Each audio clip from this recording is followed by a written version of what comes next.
the best way she can. Madam.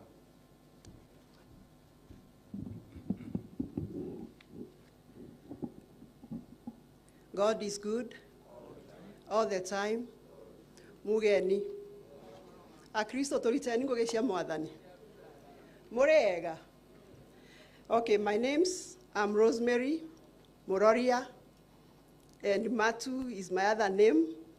I'm a farmer in Nyeri Estate, small and medium.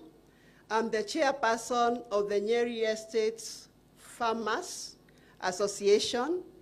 Also, I'm the organizing secretary at the national level for the estate farmers in Kenya.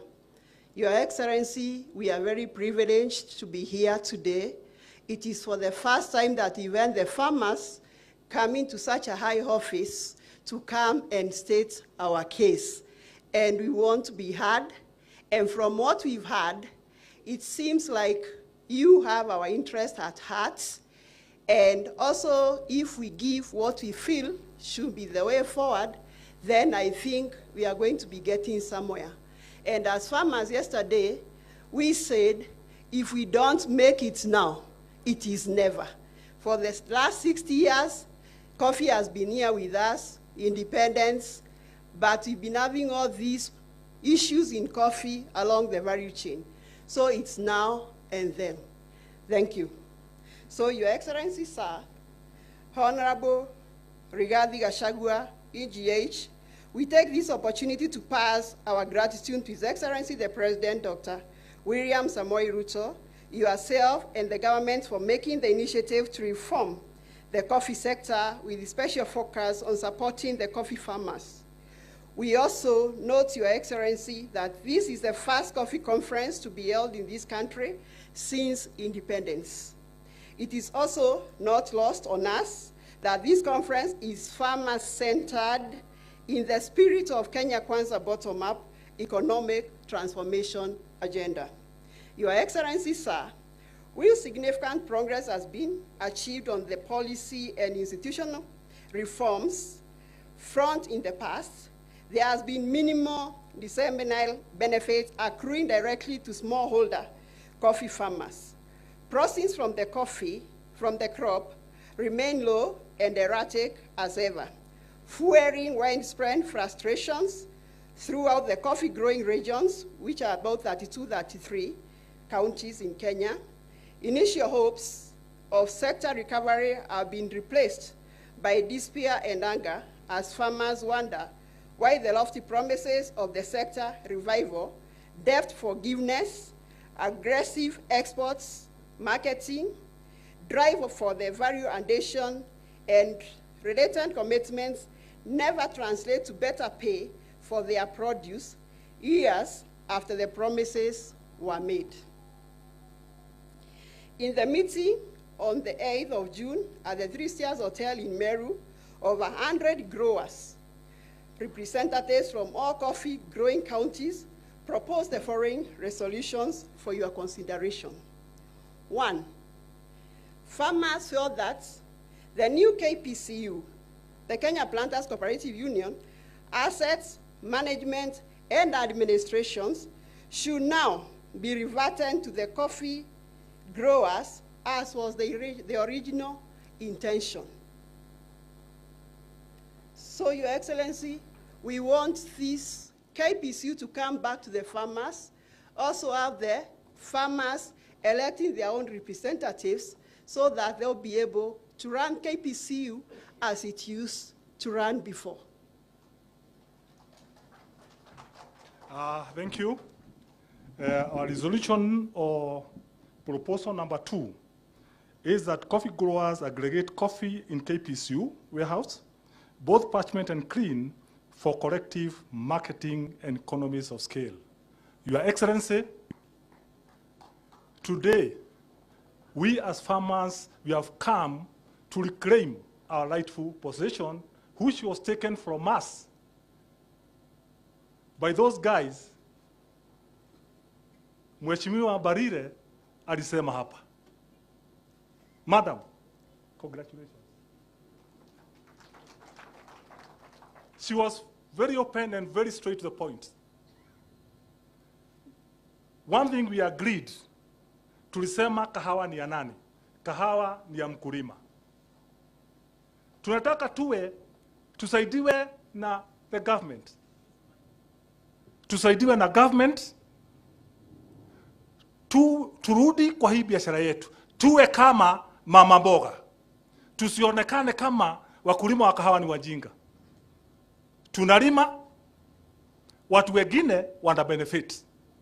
Mama mboga anapanda mboga 100, anakata, anapeleka soko, anasema anataka kuuza kwa shilingi 50. Sisi wakulima wa kahawa, after all that labor, tunabaki nyumbani, watu wengine wanakaa kwa fiti, na sisi ndio tunabeba ile kahawa yote. Borea tunabeba, tuna wheelbarrows. Kahawa tunabeba na mgongo na magunia. But when, Your Excellency, time comes for carrying the briefcase, other people carry it. We say this is the time for us to do that. About aggregation, tunauliza the new KPCU vile madamu amesema irudishwe kwa wakulima wenyewe. Na tuwe tunasimamia biashara yetu. When we were schooling, na wengi wendu hata viongozi wamesema that we are using coffee money. Who was marketing that coffee? It is the Coffee Board of Kenya. Who was building that coffee? It was the KPCU. Then we are talking about 130,000 metric tons or 100,000 metric tons. Today, we have so many people looking for these very small quantities. Now they are the ones who are corrupting this business. So we need a right share in this, and we request laws be enacted so that the coffee farmer owns the KPCU, and we do them. Let the market, let there be a cut line. The buyer sit on that side, then I as a grower sit on this side, and we negotiate for the prices. Thank you. Then, we also are requesting that the Coffee Board of Kenya be reinstated as an independent regulatory body for the coffee sector under the grower holding the majority seats, and not what is being proposed at the 2023 Senate bill. On the same, we also gave our submissions on the same, giving our proposals. Why do the farmers want to have the coffee board and coffee taken from the Crop Act?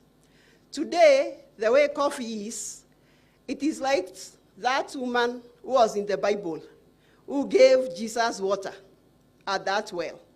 When she was asked, how many husbands? Who is your husband? What did she say? She was not able to identify. So the same way with this coffee industry as it is today. Today, we are in the Ministry of Agriculture. We are in the Ministry of Cooperative.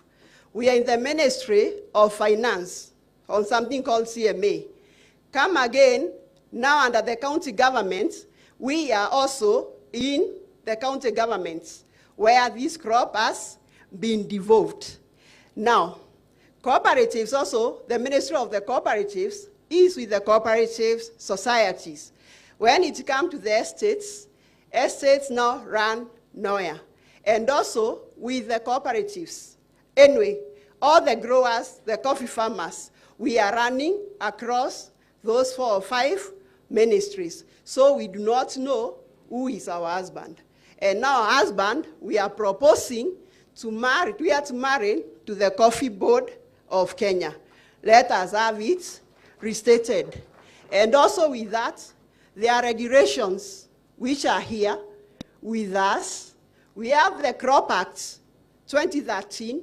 We also have the CMA Act, I think it's 2020, and something else. All these have devolved, and the regulations 2019 that are in operation today. All these have taken the marketing to the county governments. Then, again, the same act also giving the power to the CMA on marketing this coffee. Then the Crop Act 2013 gives the agriculture the power to do the marketing. Now, on the coffee yearbook, who is the responsible person?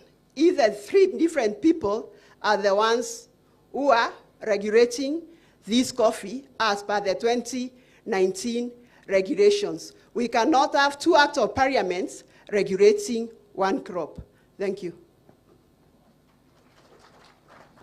Thank you, Madam. In item number 4, we have resolved that the Coffee Research Foundation be reinstated as an independent research body for the coffee sector and under the restructured Coffee Board of Kenya. Your Excellency, CRI, as it is today, it is not functional, it is not assisting the coffee farmer. Ndio sababu tukienda kule kwa barabara, tunakuta watu wako na Probox, watu wako na Sienta, wamebeba coffee seedlings, ambayo hajulikani imetoka wapi, wanauzia wakulima huko. Because Coffee Board haina begu, haina seedlings. Why? Because it is underfunded. Sisi kama wakulima wa kahawa, tumenenea kwamba hata ni vyema kama tungewekewa pesa kidogo kisheria, tuwe tukikatwa, we support the CRF, nayo iwe CRF kama yale, sio CRI, iondoe kwa karo kwa nini, iwe kwa Coffee Board of Kenya. In those years, when coffee business was good, CRI and Coffee Board were together. They were working together, and we also request the same. That's why we are calling the Coffee Research Foundation. Tukitoa hiyo pesa, wawe wakifanya research kama ile walifanya ya Ruiru 11, kama vile walifanya ya Batian seedlings, na wakiendelea hivyo, we shall improve the quality. That is part of the value addition. The value addition starts from the certified seed to the certified seedlings, moving on up the cap. But when we have seedlings that are not certified, seeds that are not certified, they cannot do research, they are not offering even information, giving information to the farmers, I think that is where we are failing in terms of production and in terms of revenue income. So, Your Excellency, we are requesting that Coffee Research Foundation be referred to the restructured Coffee Board of Kenya, and then farmers, the small amount of money, that was being contributed, we are ready to do that so that we can support our institution and strengthen it. Thank you.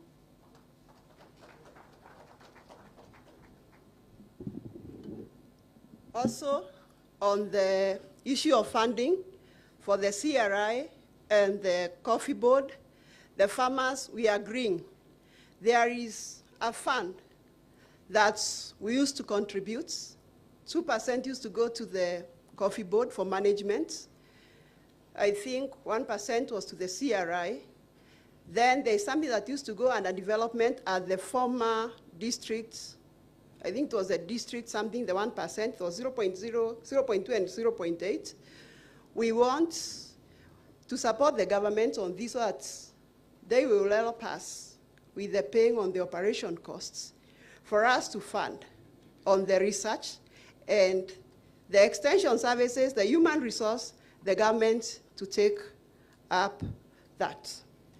Then, on the direct sale, on the coffee sale, on the issue of the marketing, currently we have the CMA Act, as I said. We have the direct sale window, and we have the NCE. I don't know what is going to happen by 30th of June, what measures have been put in place, because I don't know if the DSS is in place for the CMA to be able to function.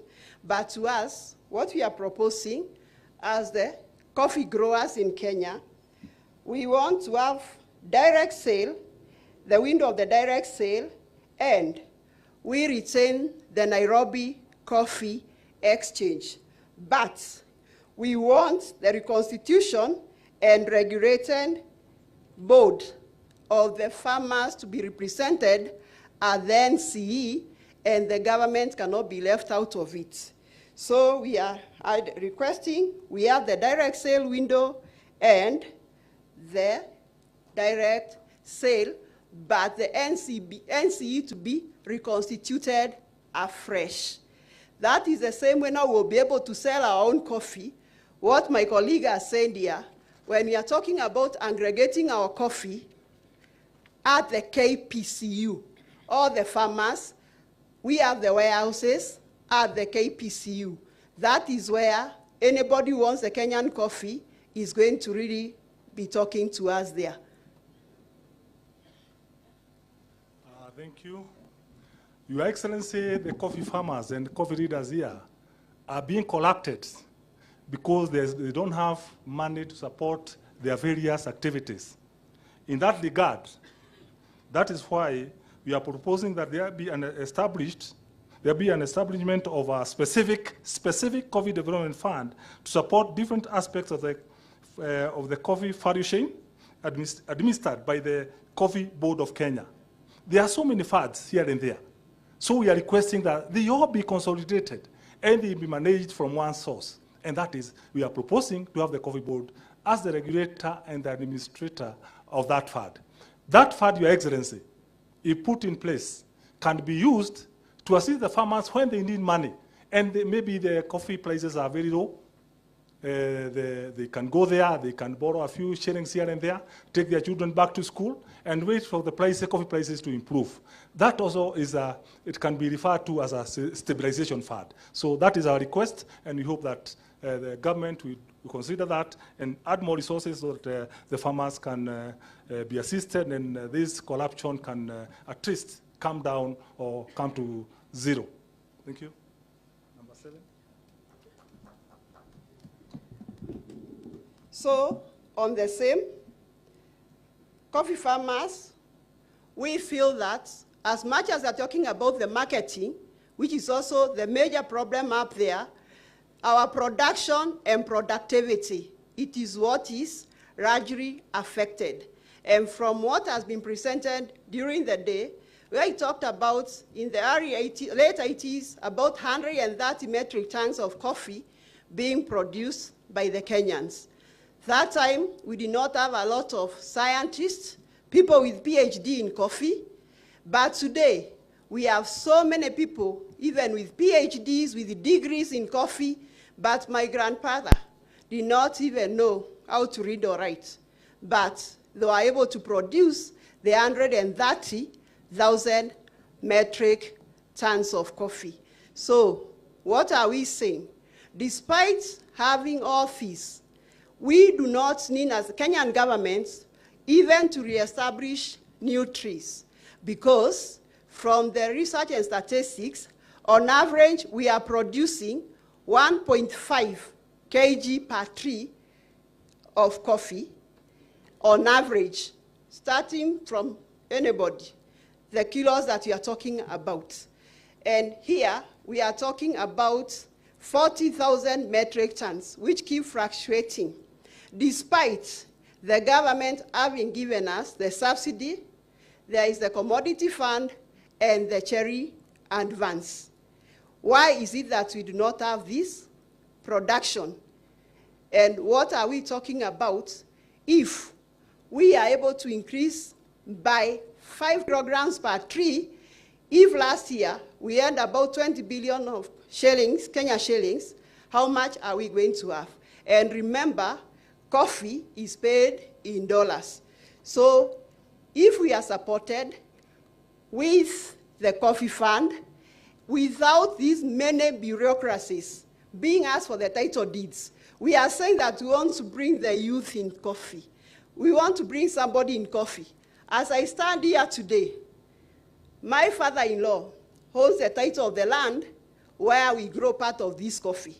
Now, if I'm to go to the commodity fund, I'm expected to give a title deed for me to get that money. We look at the 3 billion which was given by the Kenyan government. Now, what do we hear about? From the time it was given up to today, we are talking about 3 billion.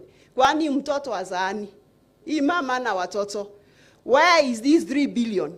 Whatever has been accounted for, we hear is about 300 to 500,000. So, can we come up with better structures where the farmers will be able to get this money?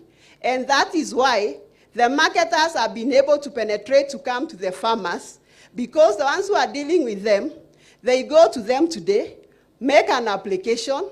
Within 4 days, farmers have money in their accounts to do what they want to do in their farms, and they are not asked for many things. Our coffee, our milling statement, the coffee that we have in the farm, to act as the collateral. I'm sure now with that 3 billion in the next 5 years, we can promise the coffee farmers will give this country not less than 100 billion from the coffee farmers, if we are supported. And we have not many bureaucracies for this coffee. And on that, the county government, since the coffee is devolved, the extension services are dead. We do not have the extension officers at the counties. Also, the ones who are there, they are retiring. There is no continuity, and the same is also applying to the CRI. So there is not, continuity is not there. Now, how are we going to help this so that the marketers and the others, I know they are chemical promoters or the companies who are selling the fertilizers, now they have become the agronomists. They are the ones who are giving any information to the farmers. They have taken the role of the Ministry of Agriculture to us, to the coffee farmers. So let's see what we can do about the extension services since agriculture is devolved.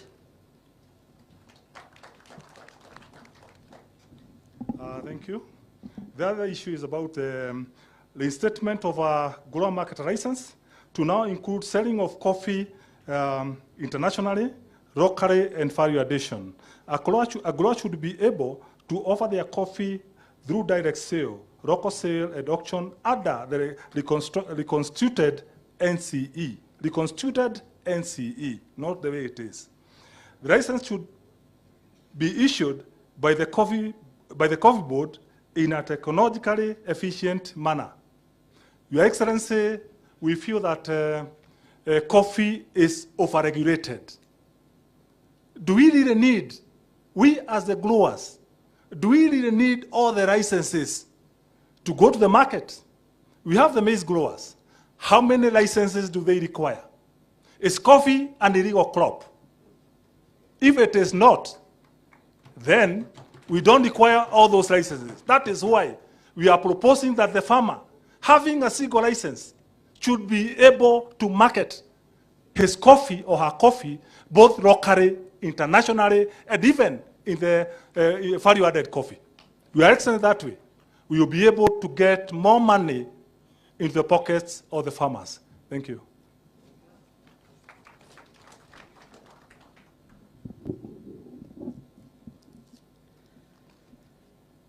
Now, with the assumption that the KPC is going to be reverted back to the farmers, and we are going to be selling our coffee, farmers, we are requesting to be allowed to be the people to set the reserve price for our coffee. Because this is where a lot of confusion na wizi mingi huwa inaingililia.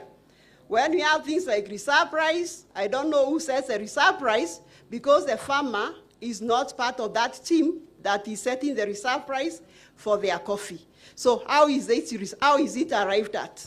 So we want the farmers to be part of that. Also, we need to know, and this should be honored by the buyers, because now we expect anybody in Kenya who is in the coffee business and they are licensed, or maybe that is their business they have registered, they are going to be buying coffee from the farmers at the KPCU where it is aggregated. And this should also be honored. And Coffee Board of Kenya, since that's what we are humbly requesting for Your Excellency, to be the regulator and will provide the guidelines on the development on how to set the reserve price to the farmers.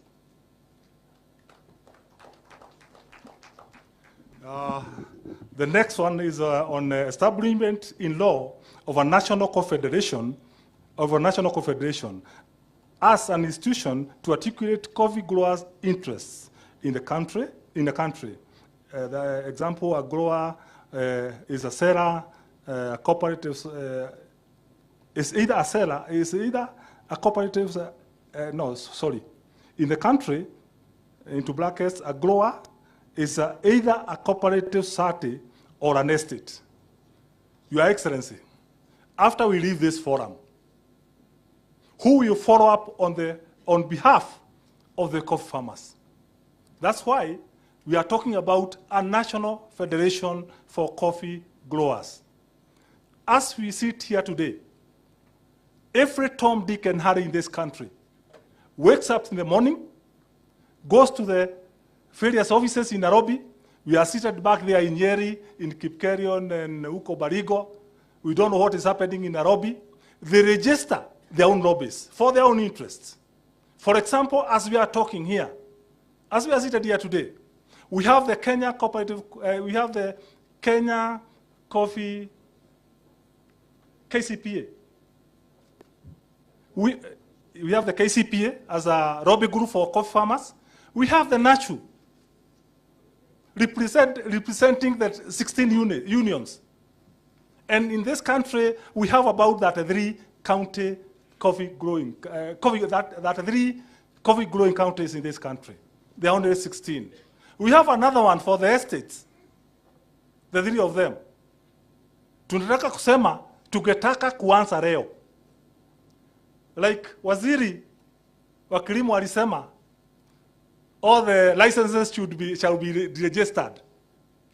We also request that anybody claiming to be a farmer representative in terms of those lobby groups should be registered, and the farmers, they'll all be put in place. And the farmers, right from the grassroots to the national, let's have a body that is farmer representative. That is a humble request, and we hope that the relevant bodies, like the Parliament, Senate, will assist in drafting of the laws in regard to this issue of the National Coffee Federation. Thank you.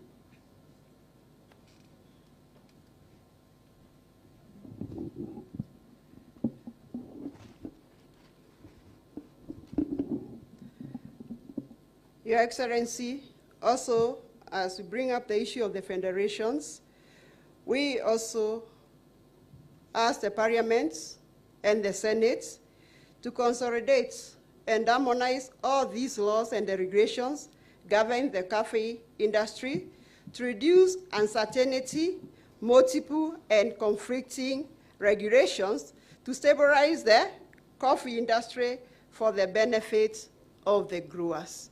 As we said, and we'll keep repeating, these regulations are too many, and the farmers, we really do not know the law ourselves. Also, and these licenses are also being charged. And that's why we are requesting these regulations, when someone is registered as a grower, that is an estate or a cooperative society, let that certificate that you get, the initial one, isimamie mkulima kuanzia production to the market, and if possible, to the cap for the value addition. Because here we are talking about the value chain in coffee. But going back to the 2019 regulations, I'm supposed only to be a coffee farmer. My children, my great-grandchildren cannot do any other activity along the coffee value chain. And we want to bring the youth into coffee. Now, if my sons cannot do value addition in the coffee, then why is it that I'll die being a grower throughout my life? So let us look at that and that 2019 regulation. We are just about to come to the end. So the next one is to encourage youth and women participation. Constitutional gender rule to apply and a slot for youth be set up. Your Excellency, the growers commit to involve younger generation in coffee production. That's what my governor here talked about when he said that we as the older people should at least try and give pieces, a few trees to our young people. So because of time, I want to attack Marisa haraka haraka. Yeah, so let's finish. So, Also, we need the digitization of the coffee value chain end-to-end to ensure traceability and security by safeguarding against theft and cherry-oaking, including geomapping and tree sensors. The government, through the Coffee Board, established a digitization system, and the Coffee Board mandated to monitor and enforce these safeguarded standards. The reason being, even the statistics that we have here, the Coffee Directorate normally calls you and asks you how many trees do you have. So as much as we are talking of the 700 to 800,000 small holders, we are not sure how many are we, even for the government, for the accountability, and also as they support us with the subsidy. Then, Your Excellency, sir, on the transition, if Your Excellency find it appropriate, you may consider including a few growers representing the cooperative societies and estates together with your office and other stakeholders and any other relevant office to firm up the roadmap of achieving these and further resolutions to come for the revitalizations of the coffee sector. This was mandated to us, 13 of us, after we ended the first meeting yesterday from 5 p.m., and it's when we were able to consolidate that. That is the position of the farmers and what they resolved yesterday. Thank you very much. Last but not least, Your Excellency, farmers are losing too much or a lot of money when it comes to packaging materials. We have the export bags. One export bag, which holds 60 kilograms of clean coffee, goes for $3.5 today. Imagine how much the coffee farmer is losing. So we are humbly requesting the government to zero rate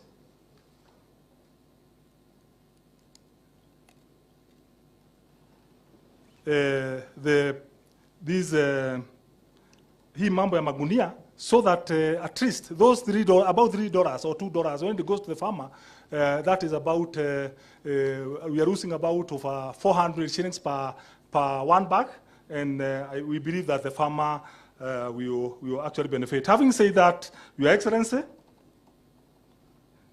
sir, what I've just presented for your consideration was drafted by the following select members as listed below on behalf of other coffee farmers. We thank you for taking time in your busy schedule to listen to the farmers and their proposals. We believe this is a government that will change the coffee sector for the benefit of farmers. God bless you, Your Excellency. God bless Kenya. Thank you all. Your Excellency, that is what was agreed yesterday. But it's good I state that the farmers had come up with only one proposal. First of all, to aggregate their coffee. The way Madam Barire was saying, we aggregate our coffee, we bring coffee from a certain factory there, another one here, another one here. If we want to buy, whether you are in Kenya or you are outside Kenya, let's compete when coffee is aggregated. The second reason as to why that one will work very, very well, the stealing of cherry and the issue of cherry hawking will end. Because once we have rules which will govern those, and one of the main problems in coffee is cherry hawking at the moment. If that one will end, and then we make it to sell our coffee, when aggregated, the way they do it elsewhere, we are going to sell at more than 200 in the next 1 year. And the farmers were asking themselves, if we produce 3,000 metric tons in the next 10 years, and is paid at the lowest, the way they are paying in Ethiopia, at 150, if you calculate that very well, the money which is going to get into the farmer's pocket is 270 billion. That is possible. And I would like here to talk about some things anyway. One of them is chemicals, the chemicals we are applying. And that is why we talked about CRI. Some countries like Japan are almost refusing to take our coffee. In fact, they wrote a letter last year that they will not be taking our coffee if such chemical residues are going to be found in our coffee.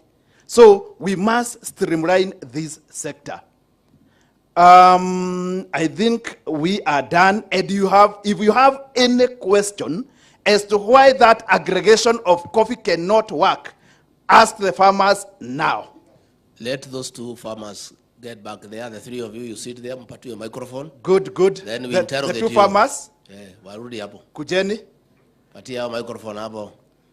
Tuko na maswali mingi. Sawa, sawa. Wakulima wale wawili, kuna mkulima mmoja anaitwa Festus Bet. Ako karibu? Mnaweza hata waongeza wajae hiyo viti. Okay. Iko viti 8. Yes, kuna mkulima mmoja ningetaka akuje, ni chairman wa the largest cooperative society in Kenya, inaitwa Faragwe from Kirinyaga. Last year they produced 15 million kgs of coffee, once cooperative, more than many counties combined. So the chairman, Faragwe, is here. We can also have the chairman of Kapungetune. Chairman Kapungetune, you are here, Chairman Kapungetune, come.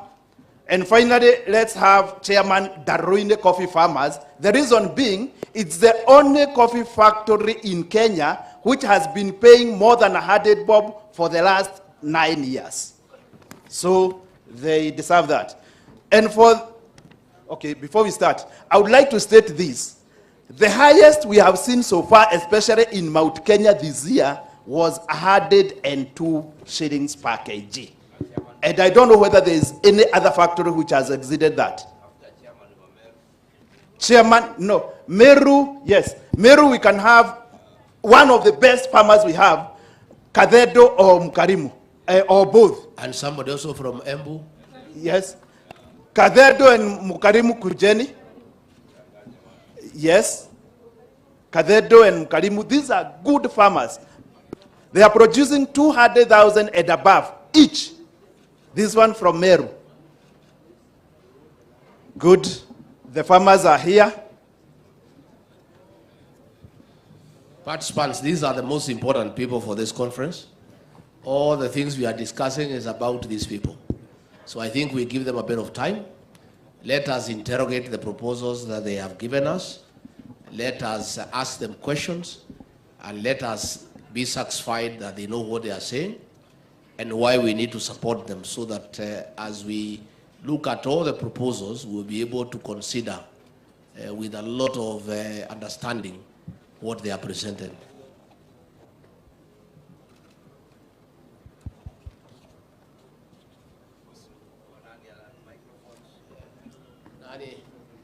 Who will moderate this session? Let's get somebody to moderate this session. Aya, Governor Nyeri.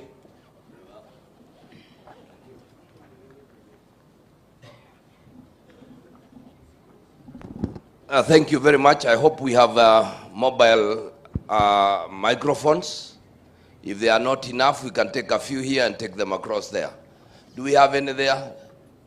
Let's start with the Wamuchomba there. Mheshimiwa. How do we answer those questions? The first question goes to you. The second one goes to you. The third one goes to you. We start with 3 of them and then we see. Kindly. Pardon? No. Okay, but then let them answer the question as it comes. Yes. Whoever feels comfortable with that question. All right. Ajibu. Okay. Asante. My question is on coffee aggregation, creation of coffee federation. Where you have said that a better microphone. You would want to have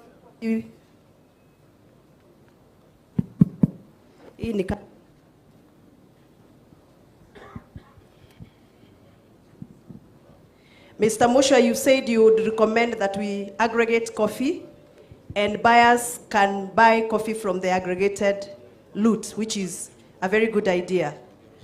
But I was asking, would you be comfortable if buyers can buy coffee directly at the primary production unit?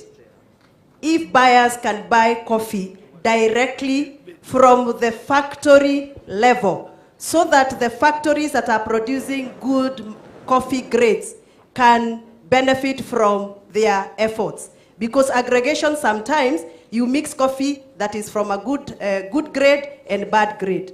My other question is, just like the milk farmers do, in Githunguri dairy farmers are paid and their work ends at the delivery of their milk. Wakishapeleka maziwa yao kwa collection center, kilo zake zikichukuliwa, kazi yake huishia hapo. Vile ambaye amechukua maziwa ataenda kufanya na hiyo maziwa, hiyo sio biashara ya mkulima. Mkulima anaachia kazi yake hapo, anarudi shambani. Lakini kwa kahawa, wakulima wamefanywa wao ndio industrialist, wao ndio wanakausha kahawa, ndio wana pulp kahawa, ndio wana transport kahawa, ndio wana provide security, and you know some farmers have no capacity.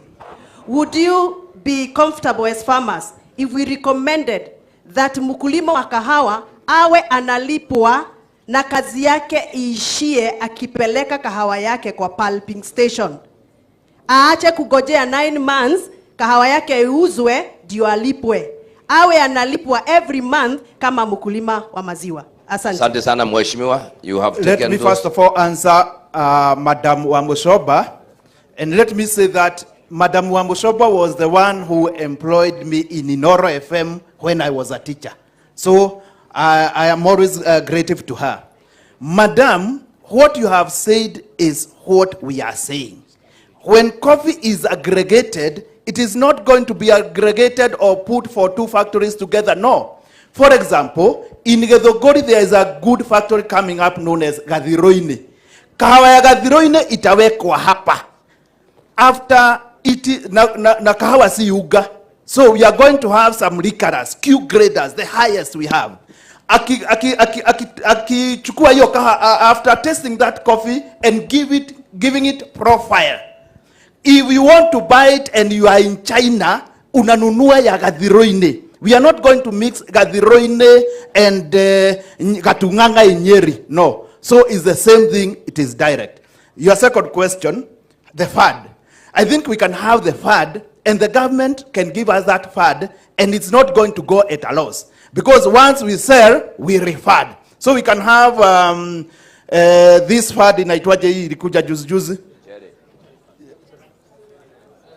Not cherry advance. Hii ya vijana hii ilikuja na hasla fund ya kahawa. Inawekwa hapa na inajulikana mtalipa. Because kahawa ikiuzwa mnalipa. Kama Ethiopia what they do, wanaileta hapa, mkiuza unapatiwa 150.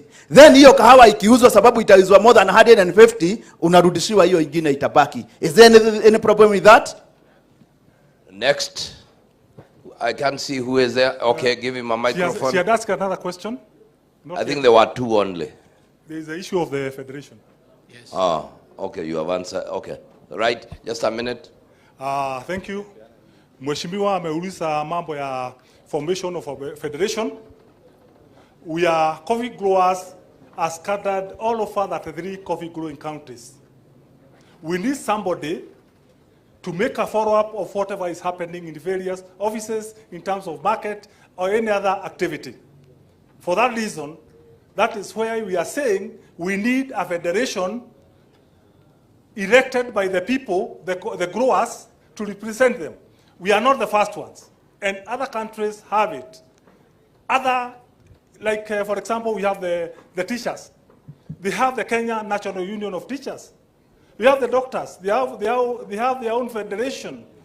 We think there is nothing wrong with the coffee growers having their own federation. That's the reason. To help you, Colombia has 1 coffee federation that sells all their coffee. We had there was the tall man there.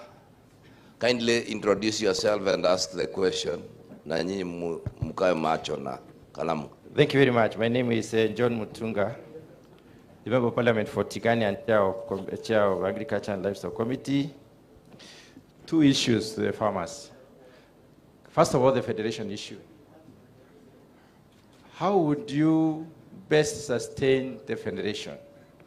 Because the greatest problem we have in this country is sustaining farmers' organizations. What is your idea of sustaining a vibrant, growing, and well-informed federation over time? That's the first question. The second one is the issue of aggregation. When we talk about aggregation, I think we need to unpack it. At the primary cooperative, the pulping center, that's the first degree aggregation center. Because individual smallholder farmers bring their cherry and you sort it out and then it is graded and you record as per the grading. That's the first aggregation center. Then there's the pulping, the fermenting, the drying, and then there is the processing, the first level processing, which is producing, changing coffee from parchment coffee to green coffee. After you get the green coffee, you do the first level grading. Are you going to aggregate before you grade, or shall we first of all grade, and then you'll be knowing exactly what you have aggregated? Thank you. Yeah, thank you. About the federation, we earlier talked about CRI, and the growers are ready to fund the CRI. The reason being, they know the benefits, or we have known the benefits of CRI. We have also known the benefits of having a group or a federation to act on our behalf. So if laws and regulations are put in place, we are ready to do that. About aggregation, there's a difference between mixing and aggregation we are talking about. In this, we are talking about the biggest challenge with us is when it comes to marketing. About the sherry, aggregating sherry in the factories, in the different estates, that is not a big problem. But when it comes to marketing, that is where we are talking about aggregation. So that when coffee is ready for marketing, we have proposed that it can either be delivered to that center in form of parchment or green coffee. As Muchwe has said, coffee, my coffee will never, and it is never mixed with the other farmer's coffee. The only thing, and that is what was happening even before when we had coffee board, when farmers used to enjoy the coffee business, it's just like having a very big basket. I come with my coffee, the grade I have produced, it is kept here. Let the buyer come for that coffee. He'll just pick my coffee because that is what he wants. Thank The you. governor's, Governor Kahiga's coffee is left here. His buyer will come at his own time. Then you just pick the coffee and do the marketing. What we have said, we have realized, is that the counties, the unions, and the cooperatives have heavily invested. And that is why in the value addition, they have their own mills. We cannot cross those investments. And that's why we are proposing those who have their own machines, milling machines, can mill and deliver the green coffee. Those who don't have, we have proposed to have the KPCU just at the doorstep. They can deliver their parchment there. Even if the buyer comes in when it is in parchment form, he'll buy and then it will be milled there. He'll take his coffee and take it wherever. Thank you. We are moving on this way. We start where now? Let's start at the back. Then we'll come to Mheshimiwa Mukoroine. Then CS. Then I'll come this. Sang is also there and he is my whip. He might whip me. Thank you, Your Excellency. My name is Jogona from the US. I have a question about the Coffee Federation and also one that kind of relates to what we're talking about, leadership and governance. Who is going to regulate and oversight this federation? Because even as we talk about Colombia and Brazil that have federations, sometimes those federations have been known, depending on the leadership, to go their own direction, and they become extremely powerful. So who is regulating this federation, or who is oversighting this federation? Thank you. I think even as they are talking, they are saying the farmers. Is that what you are saying? You can answer. Thank you, Your Excellency. As you can see, I'm the youngest here. So first of all, the youth are represented. Your Excellency, my name is Festus. Was born and brought up in Kericho County. I depend 100% on coffee. Nimelelewa na kahawa tangu totoni. Nimesomea kahawa hadi mpaka mahali ambapo nimefika. Your Excellency, nitajibu swali la federation. Very simple. Federation is an apex body. Na aggregation ya kahawa imeanza from the cooperatives. I was born from an area which is the origin of cooperatives. So cooperatives inaanzia hapo. From there they can aggregate their produce. After that we go to secondary aggregation, whereby we go now to the secondary stage where coffee is processed. I'm part of the people who are spearheading the formation of NACU after the failure of KCPA. NACU is National Coffee Cooperative Union. It is 100% regulated by the Ministry of Cooperatives. So the issue of oversight is done by Ministry of Cooperatives. This NACU is a formation of several cooperative unions from over 18 counties. Why we did that? We did because there was no any organized manner that could help us to get the best market. It came as a challenge, and it happened that we managed to sell directly to the Republic of South Korea. And we realized that the biggest challenge for the farmers is that most of the buyers want more coffee, sustainable production. And we could not do that because we had several inquiries. So for us, we thought by having all these unions which have been formed, and it is one union per county. So the county can also be part of those unions by having their representation there to guide the process. So the issue of federation is going to assist severally in terms of coordination. I want to believe and to be very frank, we came here as a coordinated group. If we had no coordination, we never received the invitation. I don't know if it is by design, but I believe we were all supposed to come. So this means if we had nobody to guide, right here we have more than 10 unions from 10 counties who have come courtesy of NACU. The rest we could not do. I tend to believe that federation is going to assist in several ways, not only on advocacy, but in terms of consolidating and looking at the price. Right. He asked who is going to, now. To oversight is the yes, Ministry of and I think the basic question is this. Federations, whatever, are as good as the leadership. So there is one thing that you should also be saying, and all of us should be saying, that until we can kill and slay the dragon of corruption, whether we have federations or we have confederations, we will still go back where we were supposed to be. True or not true? Because that is what he was mentioning, the man from America.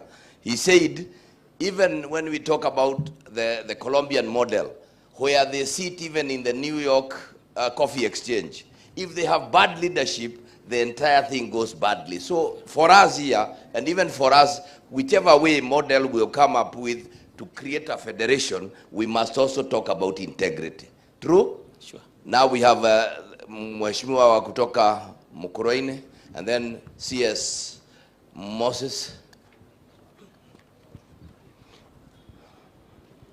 Thank you very much.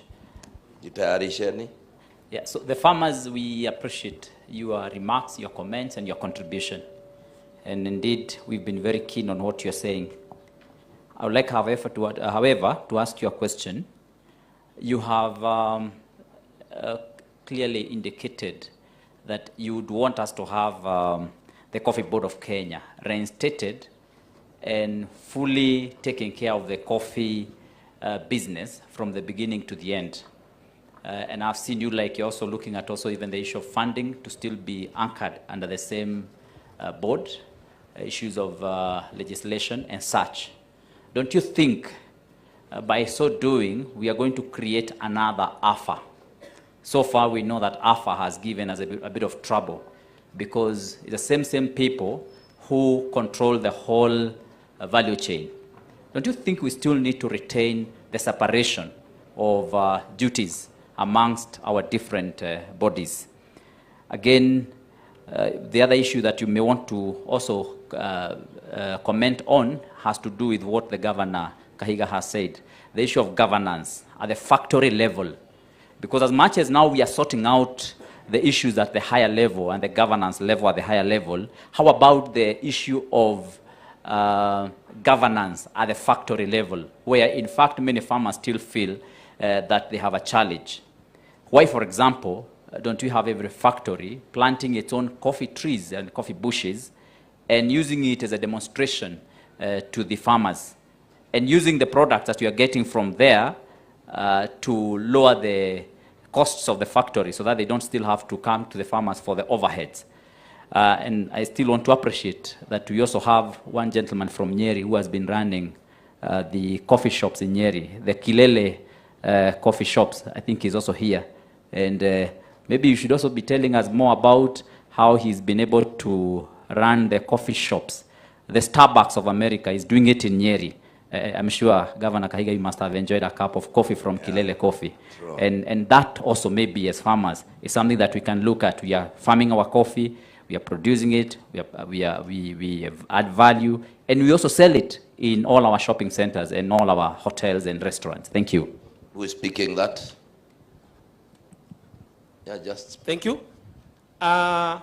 We are pro for the reinstatement of Coffee Board of Kenya, believing that we have another body who is going to regulate the trading, that is the CMA. So we already have, I think, 2 bodies who are going to work separately.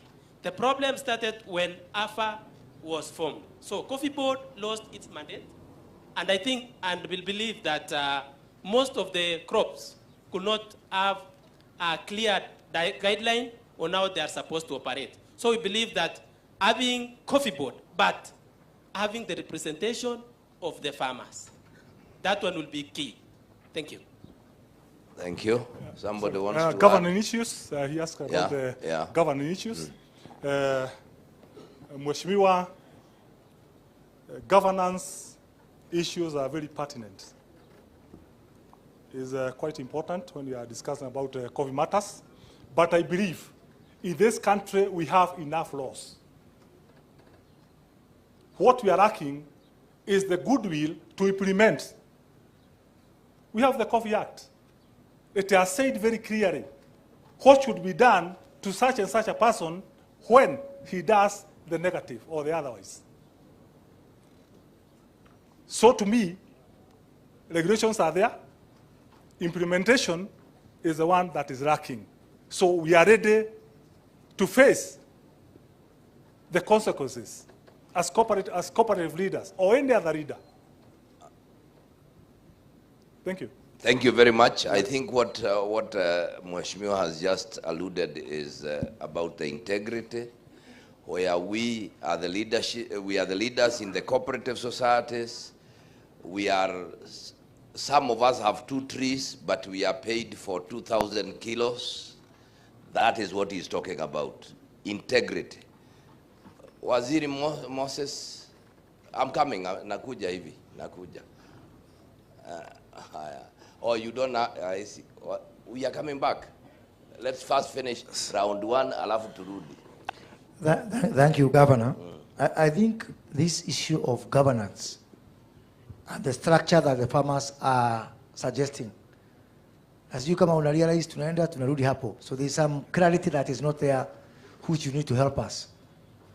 For example, now, first of all, personally, I fully support federation route. Because today, if I have a problem with tea, I'll call Mr. Ishoho or Mr. Mudaura from KTDA.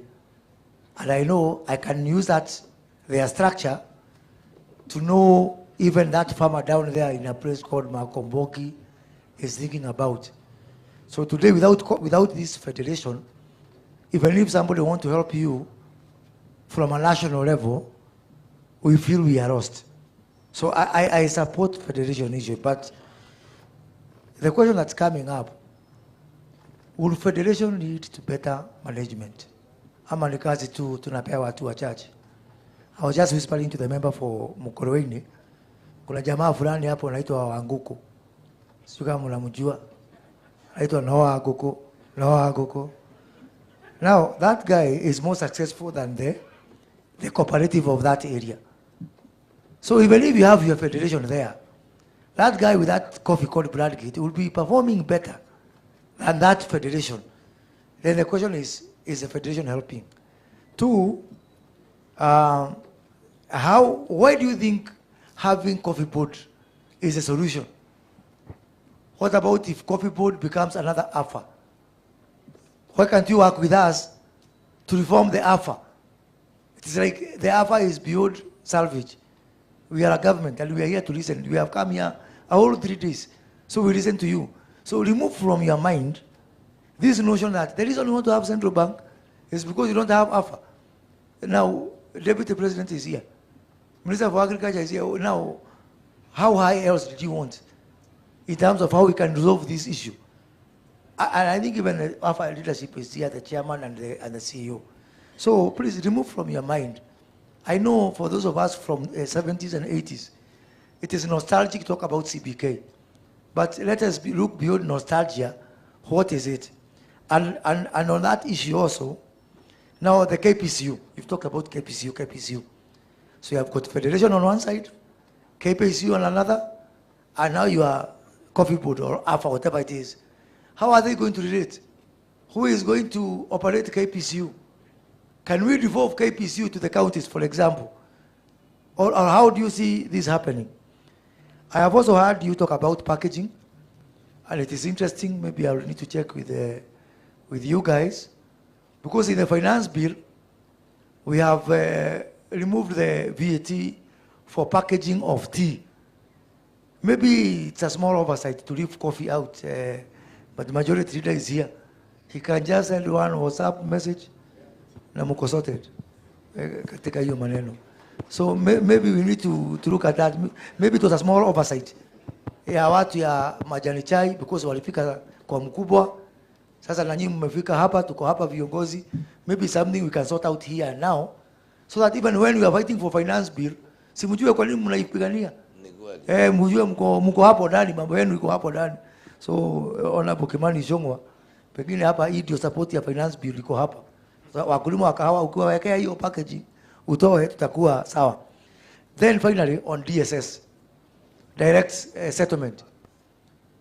Me, I think, in the spirit of what Governor Cecily Barida started in the morning, for those who don't know, direct settlement system is whereby all marketers give money to one bank or to several banks. And then those banks, kila mtu aende na yake, kama ile ya Kaisari. If you imagine, we have got 40 million metric tons. How many marketers do you have? 20. So kila mtu akona kama 40,000 metric tons. So kila mtu hapa akona 2,000 metric tons. Kwani wanakula nini? Si pesa yenu wanakula. So to remove that thing, me, I would want to ask my brother, C.S. Rinturi, since this DSS was advertised, it was passed, it was advertised, it just needs to be operationalized. Si utoe sauti kidogo useme from Monday, marketers wote aweke pesa kwa DSS, you go and select the bank, mkila mkulima pate yake. Mkila mkulima akipata yake, pengine hata hiyo tunasema hustler fund, ni nani ataendea pesa kama yake imeingia.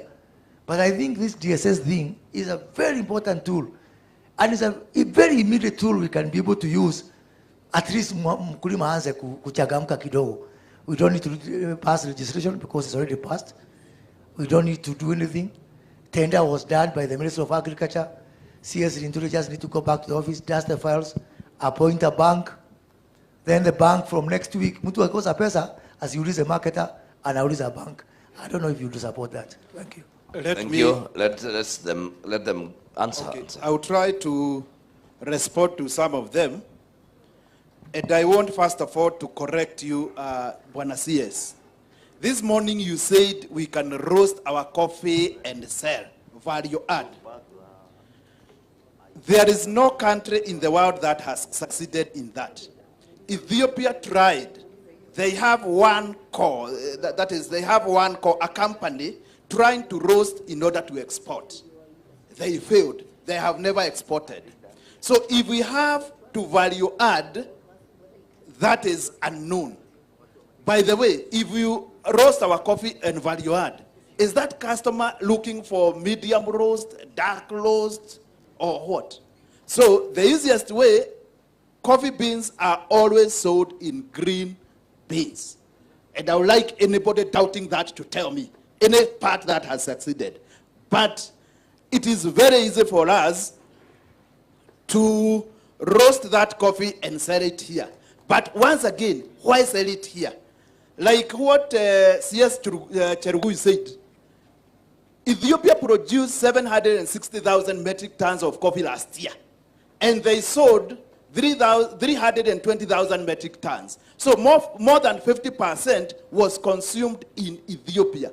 But how many coffee factories does Ethiopia have? Only 3 coffee factories. Murang'a County has 10. So they don't have, certainly they don't have coffee. So the issue of drinking our coffee, even in Ethiopia, they want to export more coffee to get more dollars instead of selling locally. So that one must be understood. Let's come to DSS. Is that our problem, really, farmers? Is DSS our problem? I would like those farmers who are here, who will tell me that DSS is the problem and is the one to give you money to start up. Is that our problem, farmers? No. No. DSS is not our problem. Let me take an example. According to the rules you have, or the government has, I'm supposed to be paid 80%, at least 80% of the total proceeds, the total sale. I was paid 60. 60 divided by 80 times 100 is 75. So the only amount that maybe went somewhere maybe is less than 3 shillings. So let's not look at the problem where it is not. The problem is in the marketing. And once we now aggregate, that one is done. Let me touch the issue on the issue of Coffee Board and KPCU. I will not touch anything to do with the federation. We need a strong body to represent the farmers. Right now, there is NASU, there is another one. In fact, others will form widowers with coffee, widows with coffee. Others will even come up with youth with coffee. Those. We need one strong body to speak on behalf of the farmers. In a country like Ethiopia, they have Ethiopia Tea and Coffee Authority. So we need one body to speak on behalf of the farmers. Maybe the government can have maybe 5, and then farmers can have 10, and they must be representing coffee. For example, my governor Murago is here, and one of the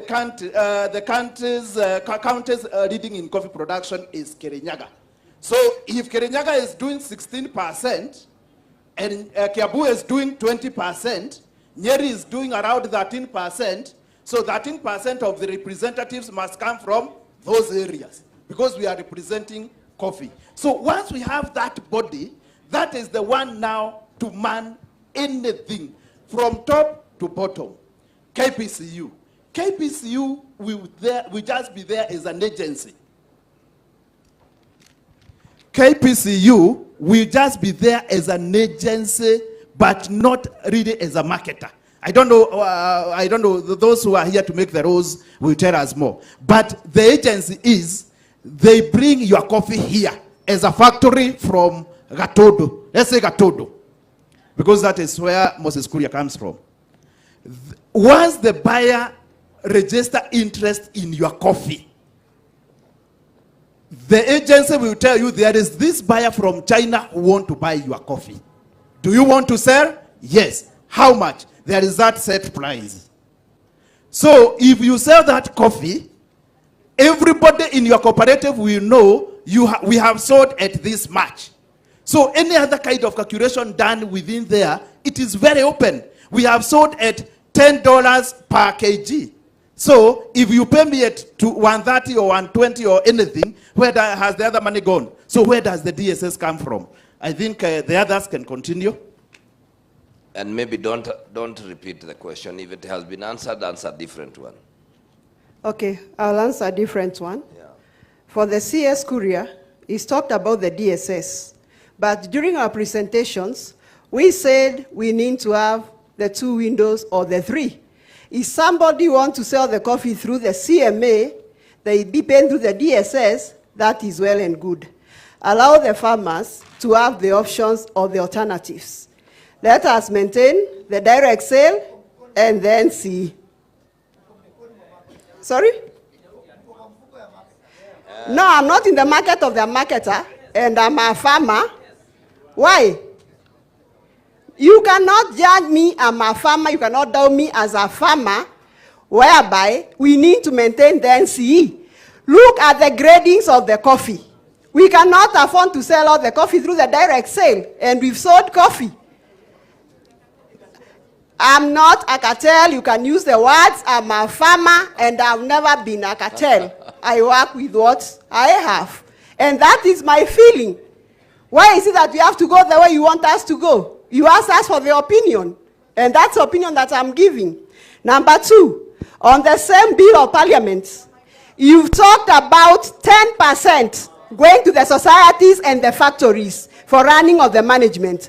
Here, we are talking about a farmer who is producing 14 million kilos of coffee, whereby there is another society that is producing less than 100,000. So when we give them the 10% as the law, we cap that is what we give for the management.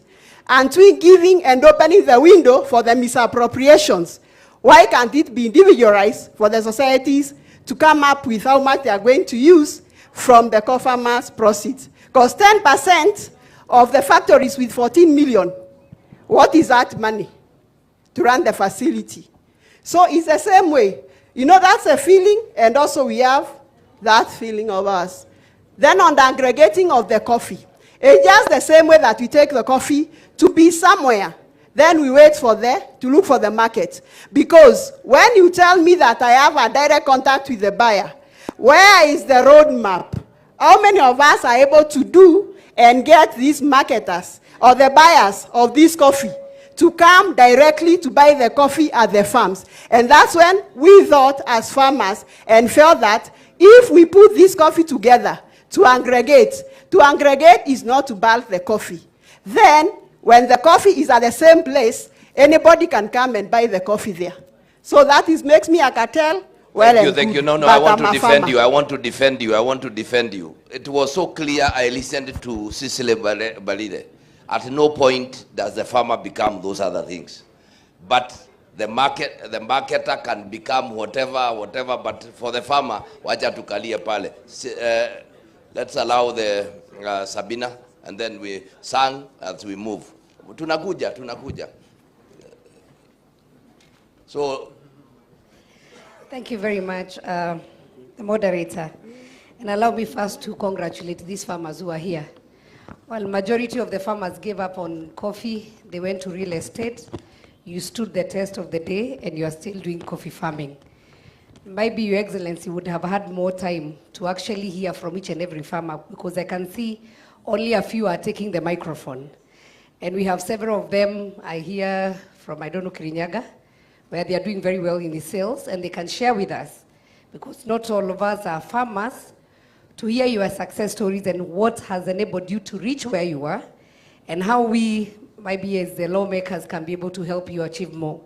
Your Excellency, I believe a lot of things that we are talking here today, and the issue of implementation, the confusion is created by the same people who we are calling cartels. So that there are so many laws around, and so we are not able to figure out. Because every other time I had Madam when she was doing the presentation, saying you have several husbands, where you have said you belong to the Ministry of Agriculture, Ministry of Cooperative, and another ministry, I think, industrialization. So my question is, which husband do you prefer more among the many that you have? Where would you want to call home? Because you are the farmers. That is my question. And question number 2, you've talked about the bags. And we're doing the calculations here with my colleagues. We saw like a bag is costing around 500 shillings. So my question is it a special bag? Is it something that can be done in Kenya? Because I can hear Honorable Moses Kuria is keeping on telling the colleagues, take this up. And I want now to take it up to him. Moses Kuria, take it up. Can't we make these bags in Kenya? As we are talking about creating jobs and even allocating money in the budget, then how can we be able to make those bags? Or are they digital bags, or how are they? We can be able to do it here locally, maybe cut the cost and also create jobs for our local people. And so, Moses Kuri, I hope you can be able to take that. And the final one, Your Excellency, I know you are fighting against alcohol in Kenya. And I want to suggest that now, if we come up with coffee shops in our regions, together with the governors, and we have a partnership, might be down to our villages, instead of opening bars, we start opening coffee shops. And then we partner with the Ministry of IT, where maybe when they're going to have these coffee shops, we have a lot of our young people, they can be able to access to free Wi-Fi, they can be able to learn a few more things.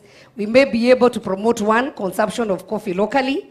Number 2, we may be able to achieve also minimization of the many bars that we are having in our region and the current alcoholism problem that we have in Kenya. So I believe that local production and local consumption will be able to help us. Finally, it's about how you are able to sell your coffee. I was brought up in a T-zone, and Your Excellency, might be when you spoke about us next 2 weeks going to Kericho, I was thinking those guys are very big growers, and they are large scales, and I have been biased to myself with the Wamau and the rest from Murang'a. We have the largest and the majority of tea factories in the country. Maybe we would have gone to Murang'a, but we don't mind going to Kericho. But my question was, the issue of guaranteed minimum returns.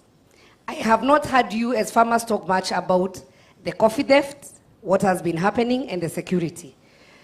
What would be the solution if, for instance, we are saying we are expecting the coffee maybe per kg, the total return will be 200 shillings. So we say then by the time you are taking your coffee to the factory, the government to come up with a fund where, or the fund that comes in, a farmer is paid 100 shillings upon delivery. So that by the time we do the rest of the things, the farmer already have a guaranteed minimum return that can be able to help them improve their coffee and improve everything else. When you talk about the direct and all these other agencies that we are talking, there's a lot of confusion. But once as a farmer, I know I'll get my 100 shillings, and I wait maybe for a month or 2 months to get the other 100, and I know my coffee is secure, then I'll add more on production. So I want to urge you, because I had here names, cartels, and everything else, have the best interest of the farmers, and I congratulate you because you are the farmers. You have been there. Advise us more on how we can be able to help your work become better. And I hope that we are going to have a breakthrough for once about the coffee sector. May God bless you. Thank you very much. Someone to answer? Thank you, Your Excellency. I think for the export bags, we have the ability. Most of the bags that we use is the jute bags.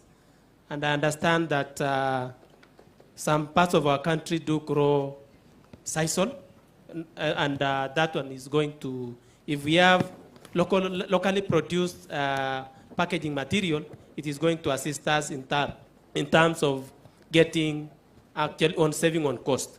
Apart from that, the same issue of bags, at times we have same problem. Shortage of bags throughout the country. That you cannot even package your coffee. And that one is a big problem. But we believe that we are going to get that. Okay. Thank you, Governor Sang, and then we come here. Let's finish. They have not tell their husband.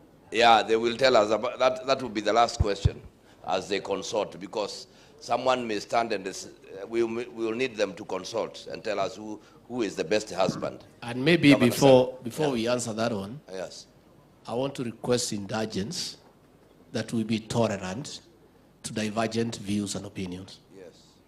You don't have to agree with what the farmers are saying. Just keep quiet and listen, because all of us are being given a chance to say what you think can help. I don't think it is dignifying to call these farmers cartels, because they're just giving an opinion. And we are tolerant people. Our government is one of continuous engagement. This public participation is a healthy thing. I think let's all be very tolerant and have the dignity to listen. And even where you don't agree, you will be given an opportunity to say so in a language that has decorum, so that we are all good people. Thank you very much. Thank you very much, Your Excellency, for the guidance. Governor Sang. Thank you very much. A few issues. You in your presentation, farmers, and congratulate all of you for that elaborate presentation on your part. You are asking for KPCU assets to go back to farmers.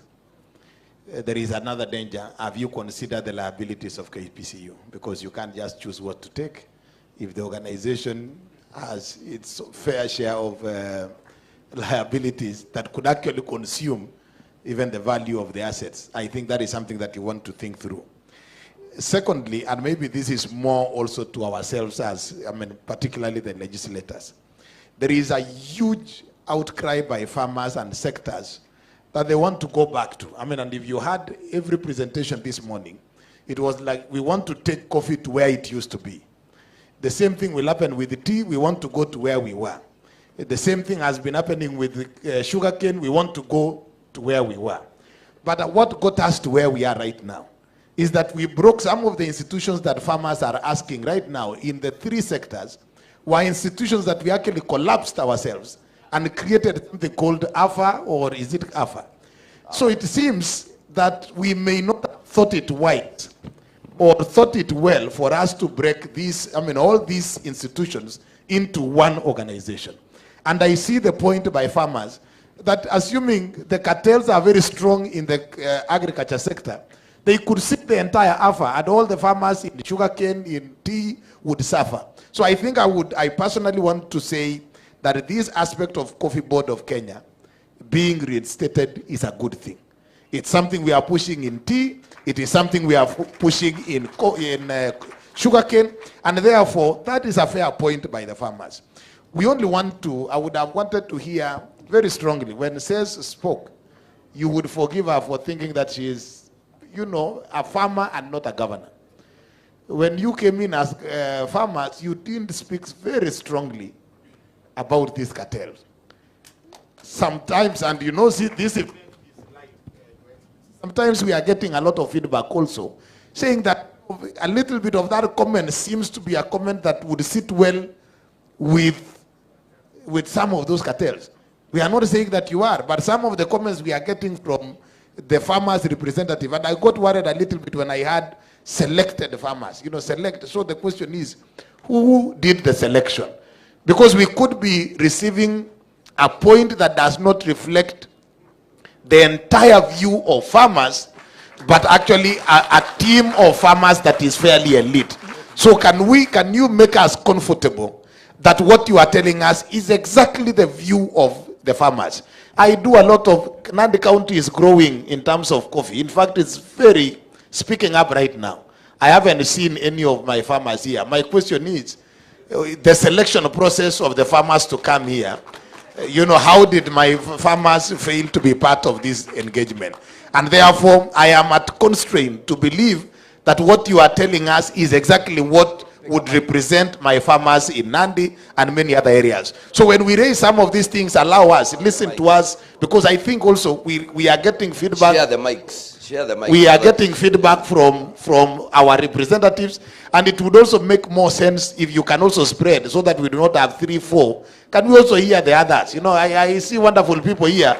Can the microphone also get to them so that we are comfortable that we are speaking from the same page? Maybe we could also say that it is okay to answer in whichever language you want to answer. Yes, wasn't it?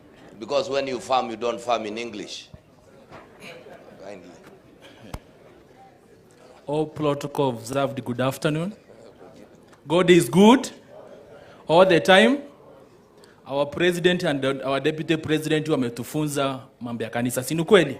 kanisa tukiwa kila pahali tukiwa tunafanya mambo ya church. Leo nataka kuongea kwa niaba ya vijana. Na nimetoka Tharaka Nithi. Muthomi Njuki ndiye gavana wangu, baba yao ndiye MP wangu. Nimetoka Tharaka Nithi na nikakuja hapa. Our deputy president, mimi nikisoma nikiwa mtoto, tulikuwa tunaambiwa backbone ya economy yetu ni kahawa na chai. Si ni ukweli? Si ni ukweli? Agriculture, si ni mnijibu ni hata mimi nisikie nasema kitu. Tukiwa watoto tulikuwa tunaambiwa agriculture ndio backbone ya our economy. Si ni ukweli? But sasa wakati mambo imegeuka, na our deputy president nimefurahia sana wakati Sisi Mbalili, the governor of Embu, amesimama hapa akasema ukweli mtupu. Kwa sababu ungesimamisha cartels hapa na sisi farmers ungeona tofauti. Si ni ukweli? Wale vitambi ziko huku, ngata ziko huku, sisi hatuna kakitu. Kwa hivyo mimi nataka kusema hivi. Kwanza mimi Tharaka Nithi pale kama kijana, wakati nilielewa vijana, nataka kuongea mambo ya hii board, tunasikia board. Wakati pale Tharaka Nithi, wakati nilimaliza college, nikarealize hakuna kazi. Hata nilikuwa naongea na MLA hapa namwambia mambo ni mbaya. Mimi nilianza kukusanya farmers na watafutia mizinga kwa sababu hii mambo ya pollinations. So currently sasa nimetafutia more than 20 farmers mizinga ili wakati kahawa inatoa flowering ifanye nini? Mambo ya pollination. Are we together? Kwa sababu tunaongea mambo ya kahawa na tujui. Mimi nikiwa mtoto ulikuwa naamka asubuhi unachuna kahawa before uende shule. Lakini saa hii ili kahawa ikuwe na market kwa hii nchi yetu ya Kenya, tukiwa watoto, nikiwa mtoto mdogo nilikuwa nasikia mambo ya maziwa ya Nyayo. Kwa hivyo locally pia tunaweza we can also produce the market locally, kwa sababu if for example we say every school will be consuming coffee, isn't that enough market for our coffee? Isn't it? Si kweli?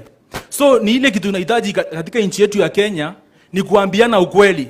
Na mimi nashukuru sana kwa sababu ni ngumu sana katika serikali zimepita. Unaona naibu wa rais amesimama mbele ameketi siku 2-3 anasikiza farmers. Hii ni kitu ambayo haijawezekana. Kwa hivyo our deputy president, thank you very much for listening to us. Hata kama tutasema vitu ambavyo mimi haziendani na venye policies zinatengenezwa, mtatusamea kwa sababu bado tuko huku mashambani, si kweli? Mimi tunajatumia language ambayo haiko free na nyinyi.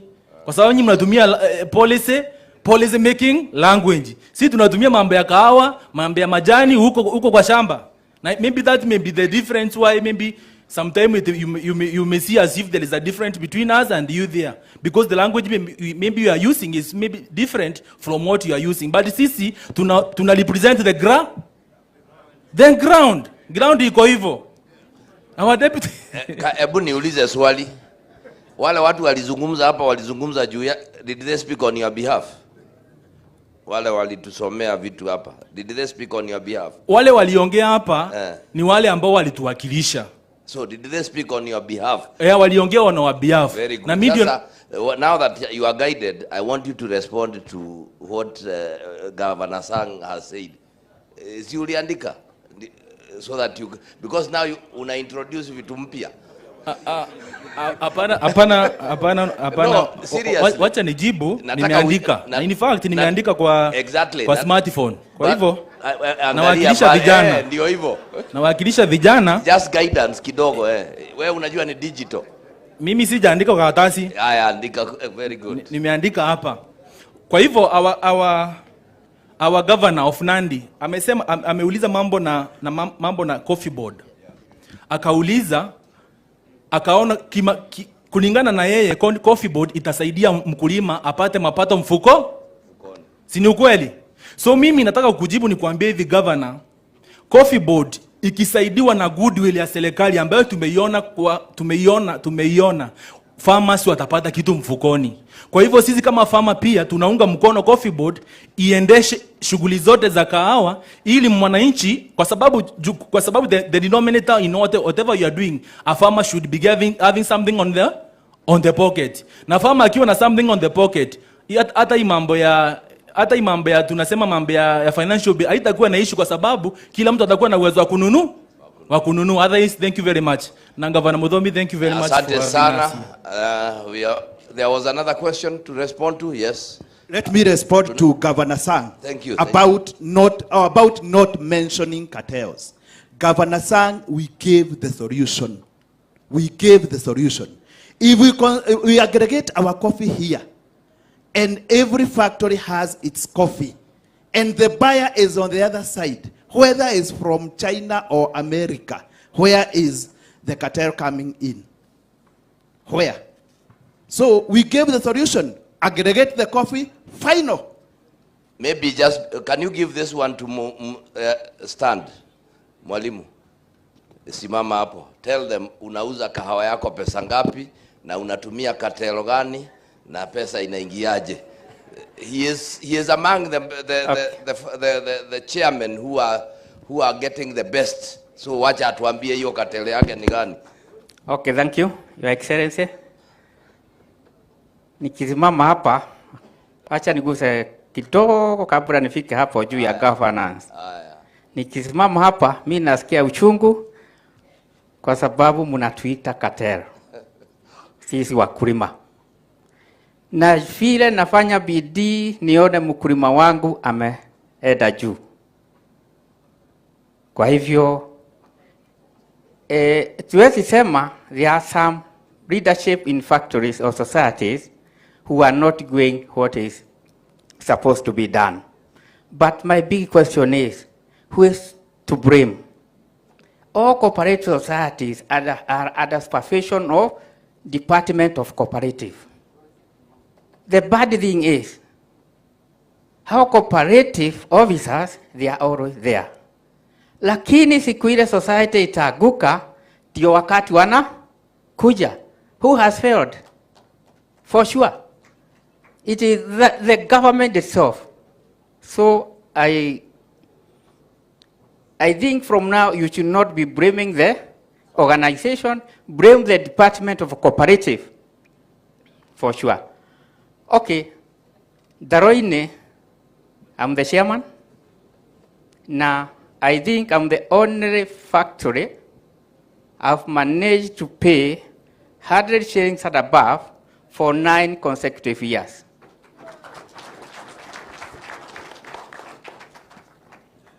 Listen, and the only secret, as a reader, I should take control of my coffee. And that's what I have done. Yes, the Kenya law today require I appoint a marketer under Meru. I also do that. And I wish today the law is going to change. I don't have to appoint those. I do it myself. Okay, what I do is, I have to make a forum for my coffee. And in fact, if my marketer sells 2 bags of coffee or 100, I do my calculation. Where am I heading to? Am I heading to pay my farmer 60 or 80? My marketer sells another bunch of 200. I do a calculation. I know I'm heading to 100 now. As I start here today, for sure, we have agreed with our farmers, they should not be paid below 100. Sometimes it gives me a lot of stress. Sio mimi nauza kahawa, lakini when I pour my coffee, naambia my marketer, hiyo kahawa ukiuza na hiyo bei, utaniua. But I always take care. The quality of my coffee is good. It depends. If you have a good quality, you have powers to negotiate, for sure. But if you don't have a quality, you don't have that powers. We agreed from farmers, let us do good farming. We produce quality coffee. As it is now, we get our coffee according to AAA, B, PB, C, and make sure AAA, B, and the PB, where the coffee money is, we get over 95%. That way, I can manage to pay over 100 all the years. and that way made me produce 1.9 million as a single factory last year. In 2019, I got a direct buyer by the name of Traboka. We agreed, the farmers, okay, there before I had paid 300 for more than 4 years. We agreed he should pay my farmer 100 shillings. And in fact, I sold my coffee in form of parchment. I paid my farmers when quite of the coffee was still in the factory. And in fact, if we can allow the buyer to come direct, buy my coffee in form of parchment, that's where the benefit is. I think we should stop talking about all the value addition. Let us value add what we are consuming locally. And for me, I do value add my coffee for local consumption. We call it Mount Kenya AA coffee. Your Excellency, I shall make sure you get a packet of that. Thank you, Chair. Yes. I know you have now passed the message. Yes. The only thing you didn't tell them is that you are radical. No, don't go there. That's between me. Let's and mention you. it. No, yes. You know what I meant? He is in my county. Let me say something. Yeah, just mention that a Yeah. little. And so, to succeed in this business, Your Excellency, of coffee, we must make radical changes, as my governor is saying. Anything short of that, we are just going round and round. Let us assume there are no laws governing coffee. We start afresh and we move on. Thank you. thank you very much. You have already had. No, just a minute. Now we are with. I am Goja. I'm getting I think, instructions. Governor, yeah, we need to wind up with the farmers because we need to give the members of National Assembly. Yeah. I think we have had quite a bit. Yes. And Chairman Daroine factory is in my former constituency. And I want to confirm that what we are talking about is leadership. Yes. This chairman has offered good leadership because his neighboring society in the same topography, the same soil, the same people does very badly. Yeah. It's about leadership and what he is saying, the ability to make hard decisions. Correct. So I even as we do these changes, we must look at the Cooperative Act and we must come up with an integrity criteria so that you put the right people in leadership. Because even this country, even all companies, even all institutions, they are as good as the leadership. So farmers, tumeshukuru ndio tuende to the next session. Asante sana. Asanteni sana, mwapigie makofi. Wapigiwe makofi mazuri. Thank you very much. Asante. Governor, thank you kidogo. Nimepewa zawadi ya His Excellency. Kuna zawadi yako hii ni Kipkelion.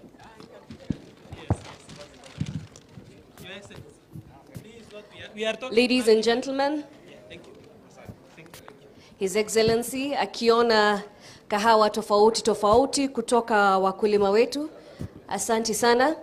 Your Excellency, sir, when all is really said and done, it all ends in unlocking legislation and policy to ensure success in this sector. With your kind permission, sir, I wish to invite Majority Leader in the National Assembly, Kimani Ichung'wah, to kindly lead us through the next session, whereby we'll also have a plenary from the joint representative from the Senate and National Assembly. Welcome, Leader of Majority.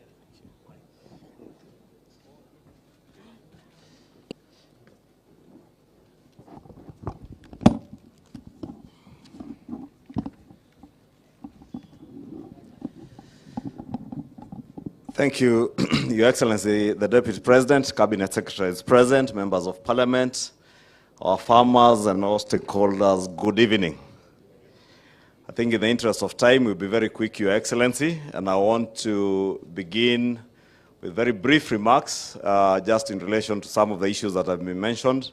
Top among those issues, Your Excellency, is the coffee bill that was before the Senate in the last assembly, or rather in the 12th Parliament, which lapsed at the end of the 12th Parliament.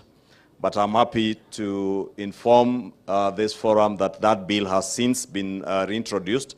It was reintroduced in April of this year.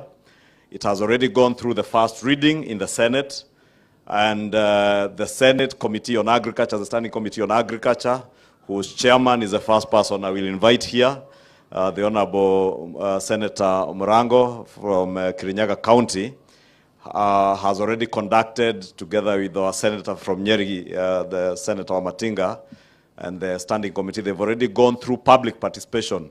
And I'm certain they have met many of these farmers back in their localities, besides those who are here, even those farmers back in our localities.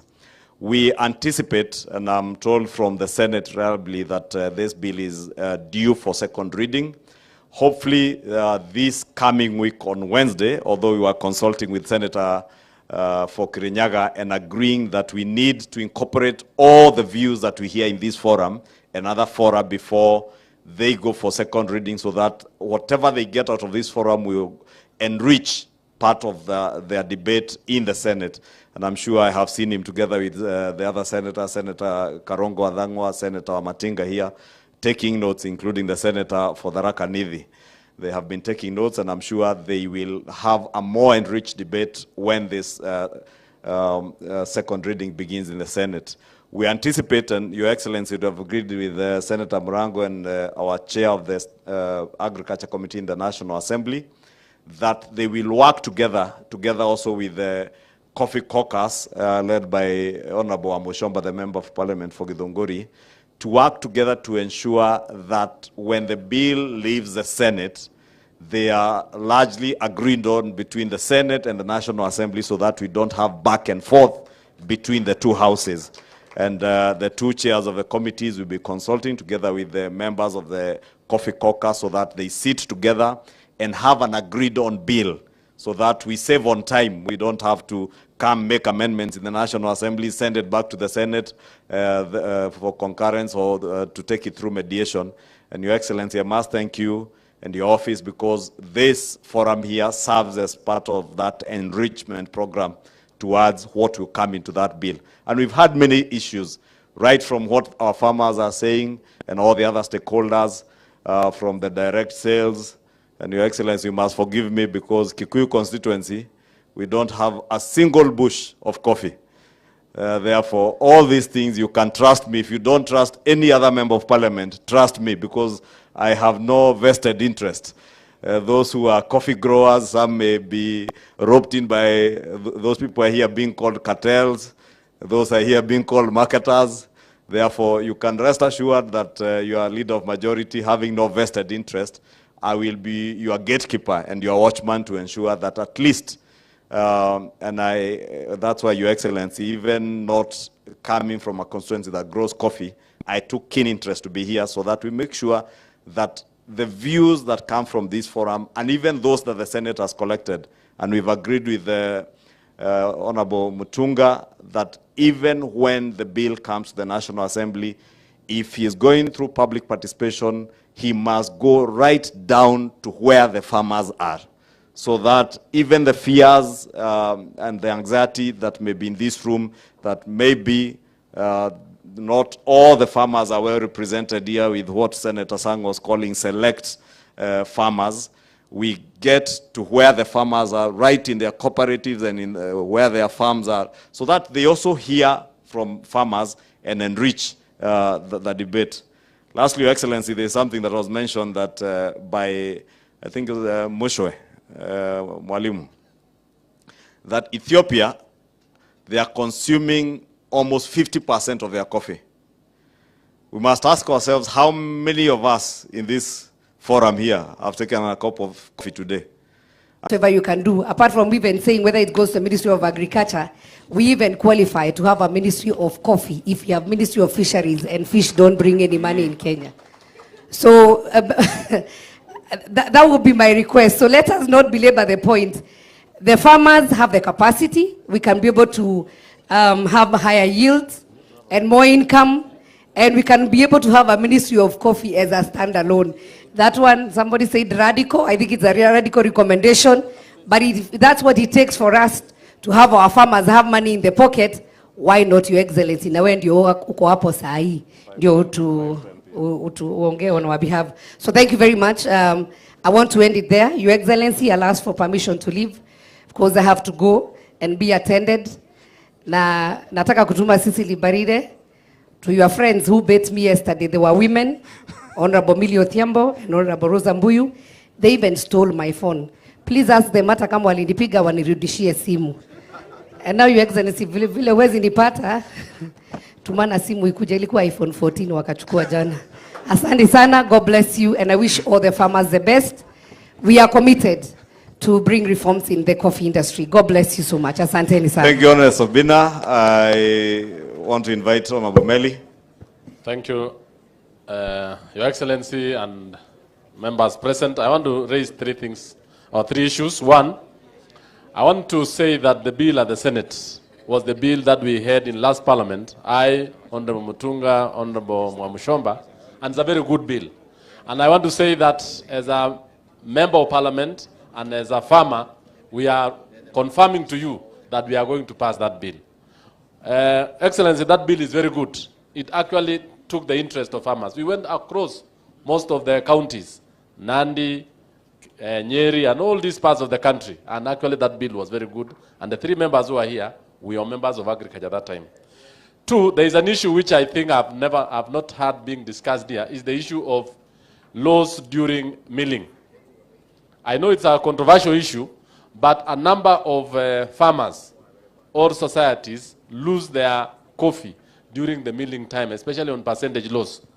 I would wish that during the bill, we address that issue so that losses are actually not lost during the milling process, and some are even lost by some people who just want to take farmers' crop.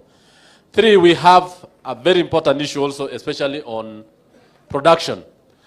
Your Excellency, somebody just said a few minutes ago, and I think we were here, that the moment we are going to really produce enough per tree, we can even overtake many other countries. And I want to ask the Minister of Agriculture and the governors who are here to really take it up. Not only about marketing, but we tell the farmers to produce. So that by the end of the day, you can go to some places in my constituency I've seen, where some people have 3, 4, 5 acres, but one person who has taken care of his coffee in 2 or half an acre, they do very well. So that is why we need to really improve on the issue of husbandry and many others.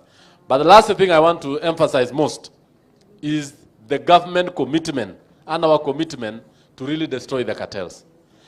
Your Excellency, some of these cartels even do coups in cooperative societies. I've seen it in my places where they even foment trouble, just because they want to take coffee from one cooperative society, from one sales agent to another one. So if the chairman of that cooperative society refuses, then they foment trouble, and they can do a coup, and then they install somebody who will sell coffee to them. So some of these things actually we really need to be very serious and make sure that we actually make coffee the goal that we had in the 70s. Thank you so much. Thank you, Your Excellency. Your Excellency, as I mentioned, I will invite the chair of the Agriculture Committee to conduct us through the next presentations. But just one issue that I forgot, Your Excellency, to mention. Your Excellency, you are aware that His Excellency the President is very keen on all these reforms, right from tea to our coffee sector. And you remember when the finance bill came to Parliament. Let me say, because it was mentioned here by farmers, Your Excellency, His Excellency the President has already instructed the chairman of the Finance Committee on the question of the jute bags that the farmer mentioned here. I can't remember whether it was Moshe or the lady who mentioned the question of bags, to make sure that those bags are zero rated, and eventually we do hope that the challenge that Honorable Sabina Chege has given to the Honorable CS Moses Kuria will be able even to manufacture these bags locally and cheaper and even a better quality, so that we are able to package our coffee in our own bags, and those that will not have to take away a lot of money from farmers. Your Excellency, in conclusion, I just want to say that as we have committed, we will work together. This is one of the bills that you will never hear any tussles between the National Assembly and the Senate. We will ensure that we iron out all the issues and we agree and we incorporate all your views and those of other farmers who are not represented here to make sure we fast track that bill. And before we break for the next long recess, sometime mid-August, we should have completed work on that bill as soon as the Senate is able to send it to us in the National Assembly. With those remarks, Your Excellency, allow me now to invite the chair, or who will be in charge of that bill, here to conduct the next session. Thank you.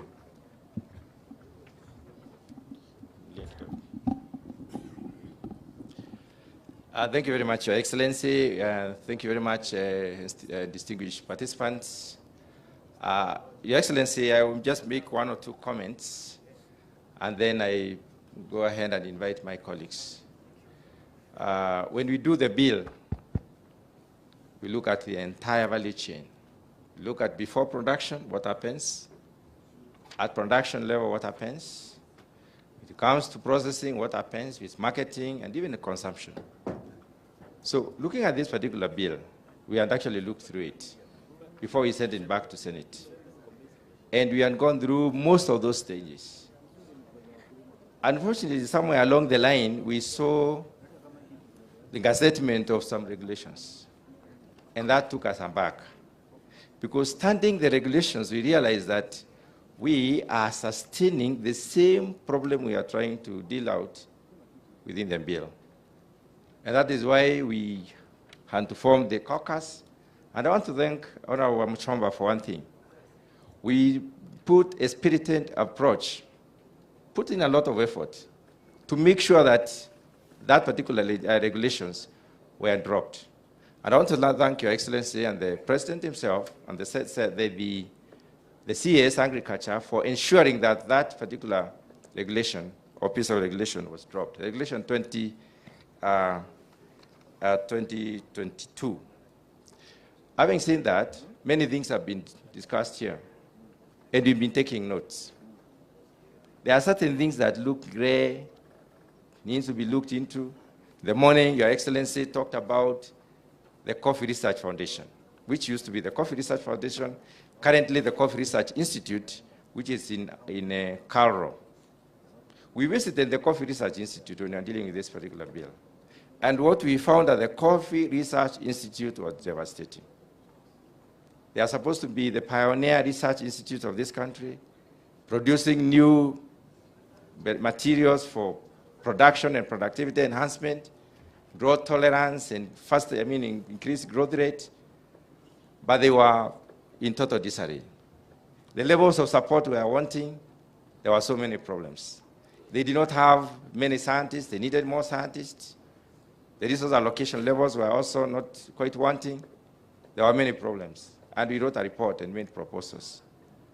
So, some of the things that we are discussing here today will follow us even as we do the bill. And I want to tell the stakeholders that we've been quite attentive, and we shall do justice to this particular bill. Two things. Number one, people have been wondering where the problems of coffee started. And the reason why the leader majority tells us to go back to the farmers. The problems of cooperatives, the problems of coffee did not begin at the far end of the tail. It did not begin or did not settle at the end of the value chain, at the marketing end and the transformation end. No, they started very early.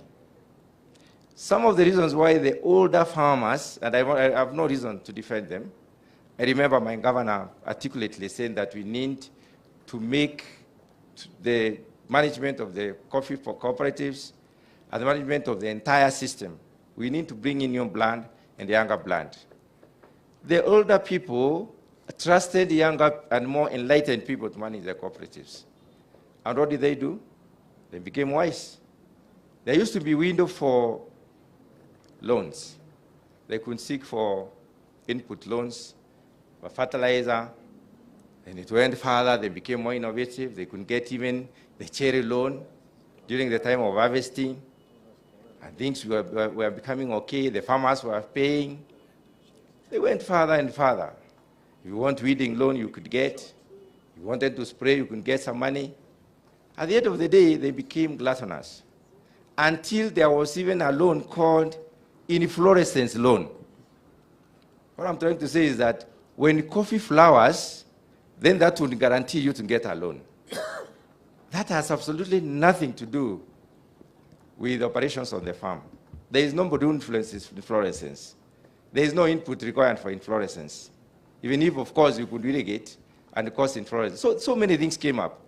Then the loans became too much for the farmers to bear until sometimes farmers could go to the factory at the day of payment and they are told you have a debt. I remember one time my own father had harvested more than 1,000 kilos.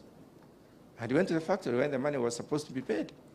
And he was told, Mzamtunga, you have a balance of negative 160 shillings. After delivering more than 1,000 kilos, that's where the problem began. So these others came in and they took up, perfected the art, and therefore they developed what the Honorable Cecily was talking about. So two things. Number one, we shall deal out the mischief within the coffee value chain. And the second thing, there is this animal called DSS. I don't know how many people were very clear on DSS. When we talk about DSS, this is basically the decision support system. When you're dealing with products from very many people, so many of them, everybody must be paid individually, but you are selling collectively. There is an aggregation level at the factory, and then probably, there is even a large aggregation when you have to probably aggregate the green bean. Therefore, so many people will have to be paid at the end of the day.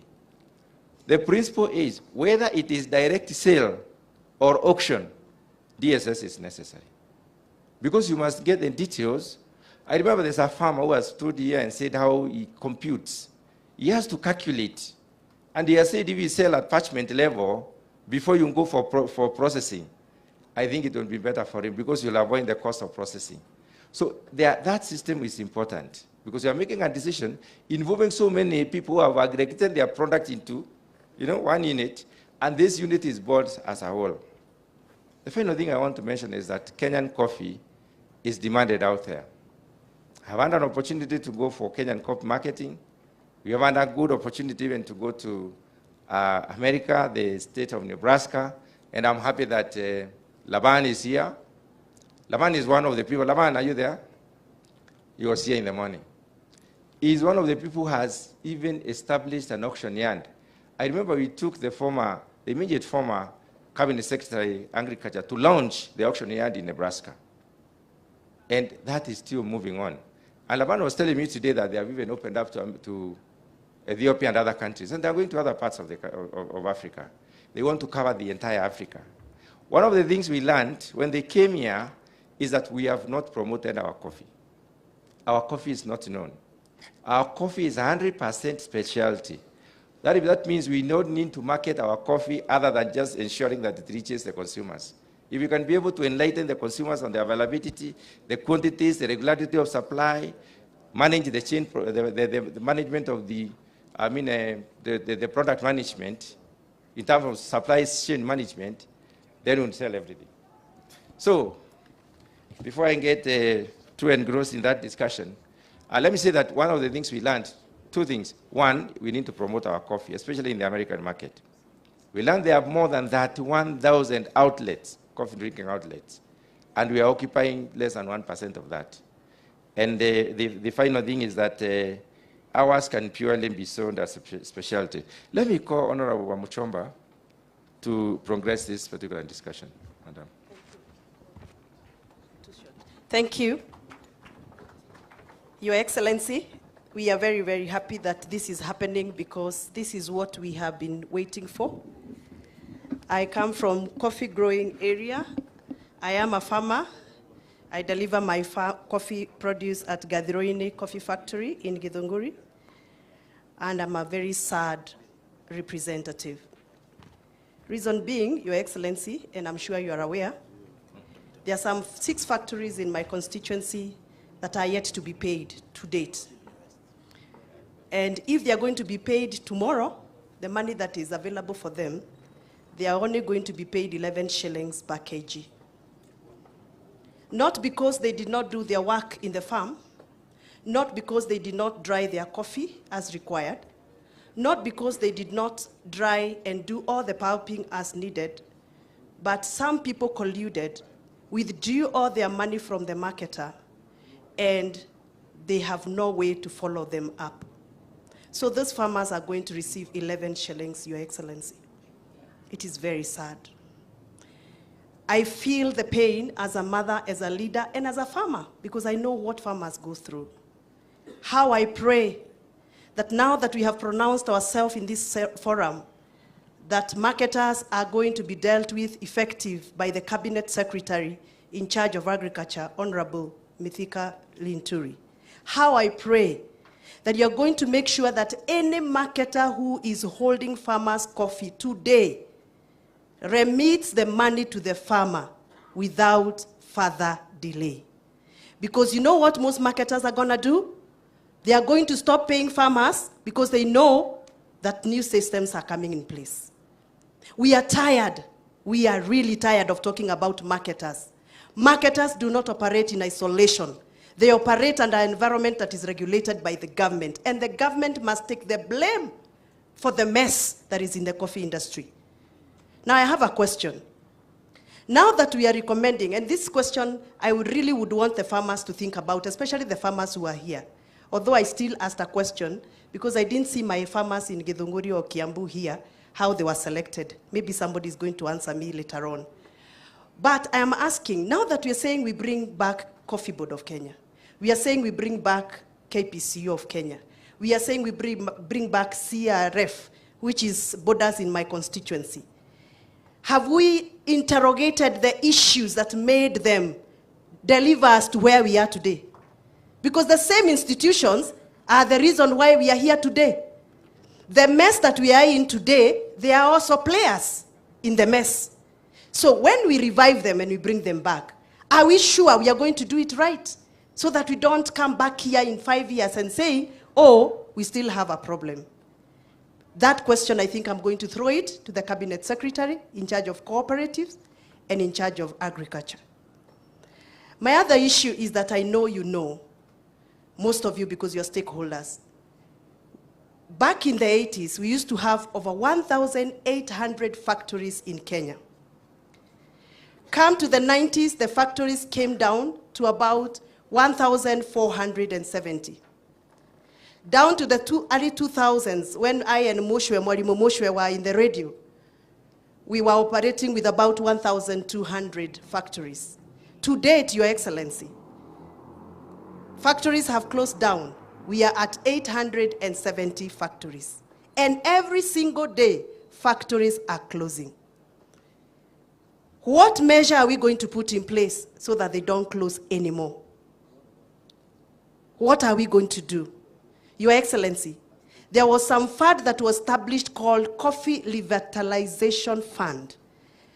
A fund that was created to digitize factories, to provide eco-purpose, like my sister, Honorable Cecily Barire, the governor, was saying.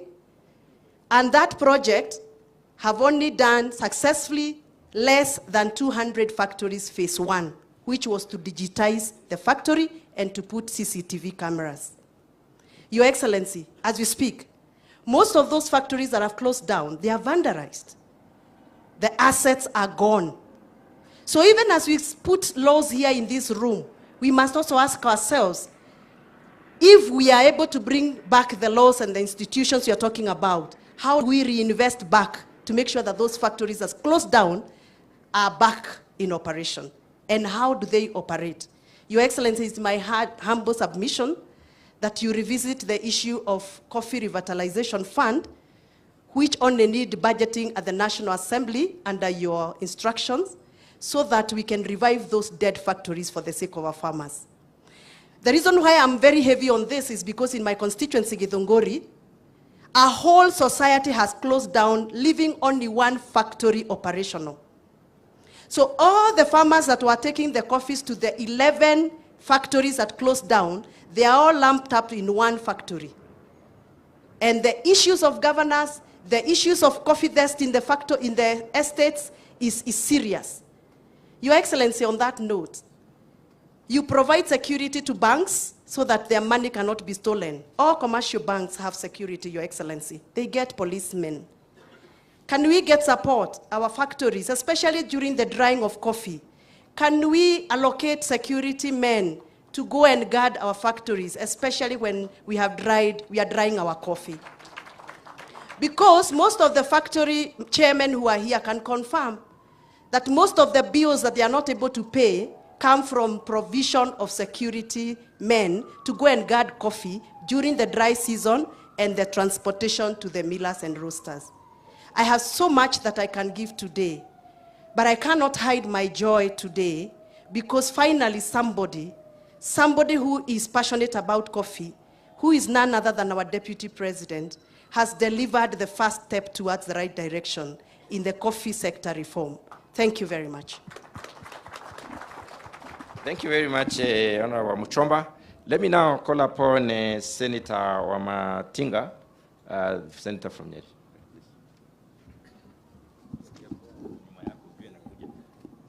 Thank you very much, Your Excellency, the Deputy President. Mine will actually not be a lot, but I want to confirm to you that we really did go to most of the counties that produce coffee and tea and cotton. We did do a public participation, and I do want to confirm to you that the farmers who are standing here, what they said is largely what we got from the farmers' machinani. Mine, Your Excellency, sir, or to tell you, we are almost moving to the second reading with your indulgence and the coordination of the team between the team of the drafters of bills in the National Assembly and the Senate and some assistance from the Office of the Attorney General. Before we go into the second reading, we can incorporate all the amendments that need to be done. That would mean that we would pass the bill in the second reading with all the amendments. It would mean that in a term of about a month, we would be done with the bill and it should be in a position to be signed into the law. Your Excellency, sir, my chairman and our committee, we sat down and realized that some of the support that we don't get from the other regions that don't grow coffee, it's because they will not have any interest.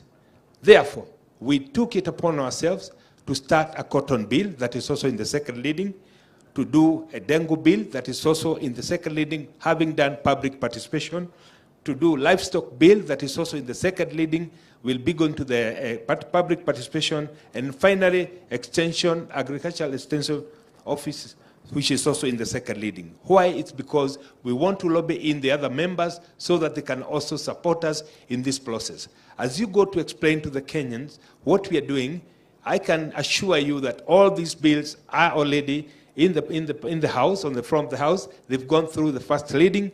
Cotton and dengue bill have gone through public participation, and therefore they are ready to go.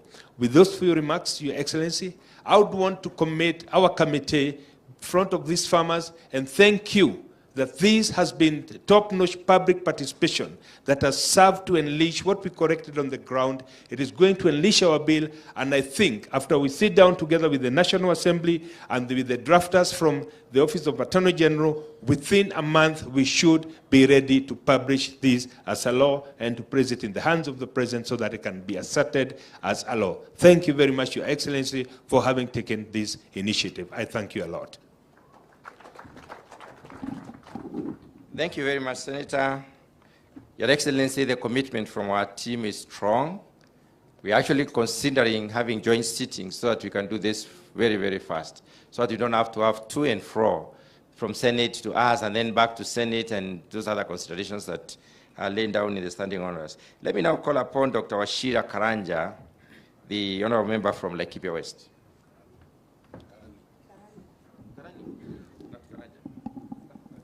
Thank you very much, Your Excellency. I want to do a correction. My names are Dr. Wachira Karani, not Karanja. I'm the Member of Parliament, Laikipia West, in Laikipia County, and also the Chairman, Services and Facilities in the Kenya National Assembly. I also join my colleagues, Your Excellency, in assuring all the people gathered in this workshop that when that bill comes to the National Assembly, we will do justice and pass it because it's important. Your Excellency, I've been very, very keen listening from the morning presentation.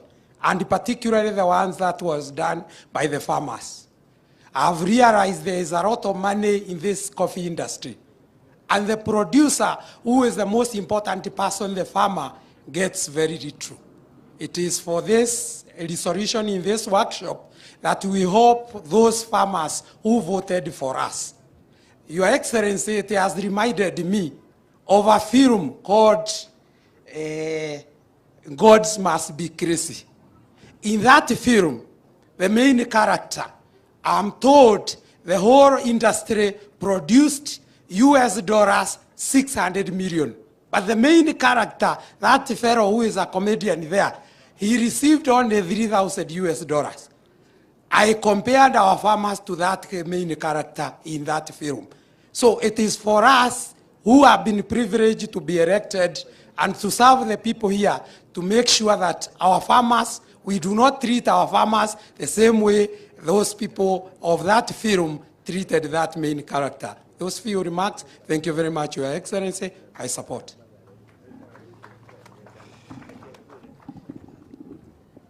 Thank you very much indeed. Let's now listen to the Honorable Gitonga Mukunji from Manyata, Embu.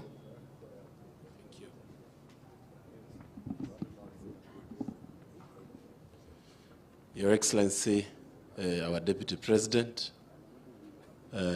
Waziri wa Kilimo na Waziri wa Cooperatives, magavana, wanabunge wote, Senate na National Assembly, naona MCAs kidogo pia, na pamoja na stakeholders wa coffee and farmers. Good evening.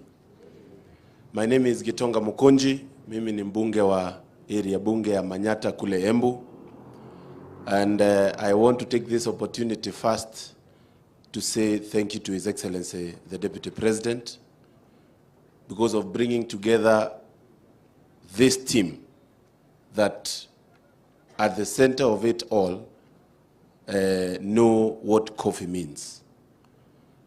Let me also say and brag a little bit that my governor is Cecily Mbarire, and today she has come out boldly kuongea ukweli. And Your Excellency, Embu, 20,000 farmers depend on coffee. Those are farmers. Yesterday I had a meeting with some of them in preparation of this meeting, and so that we can be able to say what the farmer really wants. And Your Excellency, besides what we are hearing in the media, I want to confirm that we really need to think about the farmer. And I'm happy anybody who has actually stood to speak here, Your Excellency, has put the farmer at the center of this discussion. That is the right way of doing these reforms. I also want to confirm, Your Excellency, that this bill that we are proposing here, immediately to get to the National Assembly, Your Excellency, I'll be the first person to ensure I lobby for it and ensure that it passes as quick and as early as possible, because I know the importance of all those things that have been mentioned. Your Excellency, when Governor Cecily was mentioning those three guys who have 9 companies in different ranks of the coffee chain, Your Excellency, somebody whispered to me that they are also represented here. And I was trying to see who is feeling weird when it is being mentioned. But I know already they have started restructuring themselves, trying to plan how they will thwart these things that we are talking about. Waziri and Your Excellency, please, we really depend on you to stamp your foot so that we don't do things and then we come back here again to give farmers stories. And I want to say that having traveled a little bit in this world, I have had a very good name for this country from different areas of this world, that we have the best laws when it comes to issues of agriculture, when it comes to issues of education, and many other things. But Your Excellency, The challenge has always been implementation of these laws. I know your government and His Excellency government is really committed to ensure that we will not pass this bill. Then implementation is partial, and the farmer is still left to languish in poverty. I really pray, Waziri, the AFA board that you recently constituted, you should be having a sitting with it every morning until they get the Crop Act and the coffee issues implemented 100%. Tusikuwe tunapitisha bila asubuhi, jioni tunaanza kulilia wakulima kwa sababu ya bei mbaya ya vitu. And I'm saying that from the farmer's mouth. This is not my mouth, it's farmer's mouth, because I have listened to what they are saying. We have many good laws in this country, but implementation is poor. And I know the executive, led by you, Your Excellency, you will do something about that. Mimi najua wewe ni mtu wa kuongea ukweli. Kwa hivyo hiyo maneno tutafanya. Your Excellency, the other thing I wanted to add, which is very important, is the fact that there are so many assets that are being stolen. We have assets of societies that run under, that are being stolen by people. Millions of acres of land that I would like your government to intervene so that farmers don't continue losing things that they bought with their own money. I met a cooperative society of the 90s that tells me it has land on the CBD of this country, in Nairobi. And they have no idea where the title went when they went to the land office. Your Excellency, that's the only thing you can assist our farmers on. Because those are things that they should be proud of when they visit even CBD and see a building that they are earning rent from. And that also includes the assets of the KPCU. The assets of KPCU are also under siege, and they have been stolen right and left. Your Excellency, sir, please, let your legacy be getting those assets back to the farmers, and let the farmers get something that is theirs. Finally, Your Excellency, this is one area that I would like us to at least once per year meet and compare results. This conference is one of the best things that has happened in this sector. But if we stop here, then we go our separate ways, we might not be able to take stock. I would propose, Your Excellency, sir, that every year, let's have a meeting to take stock of where we are. So that I would like, because I've had Waziri, when he came to Embu, told farmers that they will get the best bonus this year. And I know, you mentioned it publicly. I would like that to be something that we can ask you next year, if it does not happen, so that our farmers can know the leadership of this time is a leadership that cares for them and that ensures that it has achieved its dream. Asante sana, Mungu awabariki. Thank you very much. Your Excellency, by way of winding up, I would like therefore to ask Senator Murango, the chair of Agriculture in the Senate, to just make a few, 2 or 3 independent comments, then I can close.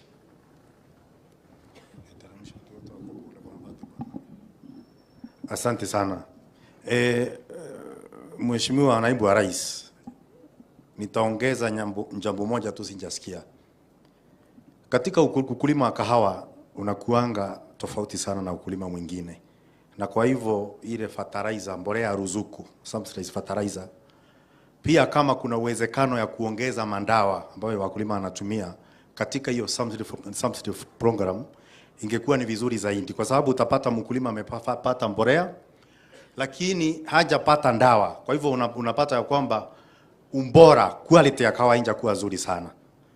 Number 2, hebu nishukuru pia waziri, hata kama kidogo alikuwa amechemshwa, waziri wa kilimo, kwa sababu kuna siku nimeenda kwake kwa sababu ya mbolea ruzuku ya cooperative societies, na cooperative society ya Kiberigwi wakaweza kupata voucher moja na wakapelekewa fertilizer kwao katika factory zenye wakulima alikuwa anachukua moja kwa moja bila gharama zaidi. Lakini waziri, hata kama fertilizer imeletwa na serikali, bado kuna wenyekiti wa vyama vya ushirika wengine bado hawakununua hiyo fertilizer. Wameenda na wakanunua fertilizer ingine 5,000, ingine 6,000. Kwa hivyo ndo tunataka kusema kwamba kuna mambo mengine si cartel pekee wanafanya. Hata katika cooperative lazima wale wenyekiti pia wawe na roho ya kusaidia wale wakulima ambao wanawakilisha. Na nikimalizia, Mheshimiwa Rais, sisi wakati hii bill tulichukua, tumeenda tukakutana na wakulima katika sehemu nyingi sana za Kenya. Wale walikuwa hapa 80% tushakutana nao mashinani. Kwa hivyo hawa watu wengi ni wenyekiti, lakini wakulima pia tumeokota maoni yao, iko kwa nakala zimenakiliwa, kwa video zingine memoranda. Kwa hivyo yote tukikusanya, tumekubaliana na mwenyekiti wa kilimo pia katika Senate, tutaweza kufanyia wakulima haki. Na niseme ya kwamba mimi kule Senate, sisi hatutaondoa full stop wala koma venye mkulima anataka. Tutakubaliana ya kwamba tupitishe venye mkulima anataka. Kwa majina, mimi naitwa Kamau Murango, ni seneta wa Kirinyaga na kia mwenyekiti wa kamati ya ukulima, uvuvi, mifugo na uchumi samawati. Asante sana. Thank you very much, Senator Kamau. Your Excellency, I just want to make 2 final comments. Number one, having such a convention and bringing so many stakeholders here and having so many important conversations, we do not want a time when farmers will ask, where was government? Because the government is here. These things have been happening over time, and I'm sure sometimes, if you allow the farmers to ask, they say, tunataka serikali wasaidie. Hiyo ndio usaidizi tungetaka kutoka nao hapa. And you brought stakeholders, the Ministry of Cooperatives and the Ministry of Trade, who would like that concerted effort to continue. Because if we did work together, I think we would contain these cartels. Some of the things that did not come out of those, as impacts of those cartels, is the cost therein. They are paid the farmers' money. Instead of transferring the farmers' money directly to them, they keep it in their accounts for some time. It earns interest. Then they use the interest to loan the same farmer. They loan the farmers their own money at another interest. So many things that happen are really terrible. Finally, Your Excellency, as we look at this legislation, I think it is important for the Cooperative Ministry to look at the Cooperative Act so that we can meet somewhere in the middle. Look at the Cooperative Act.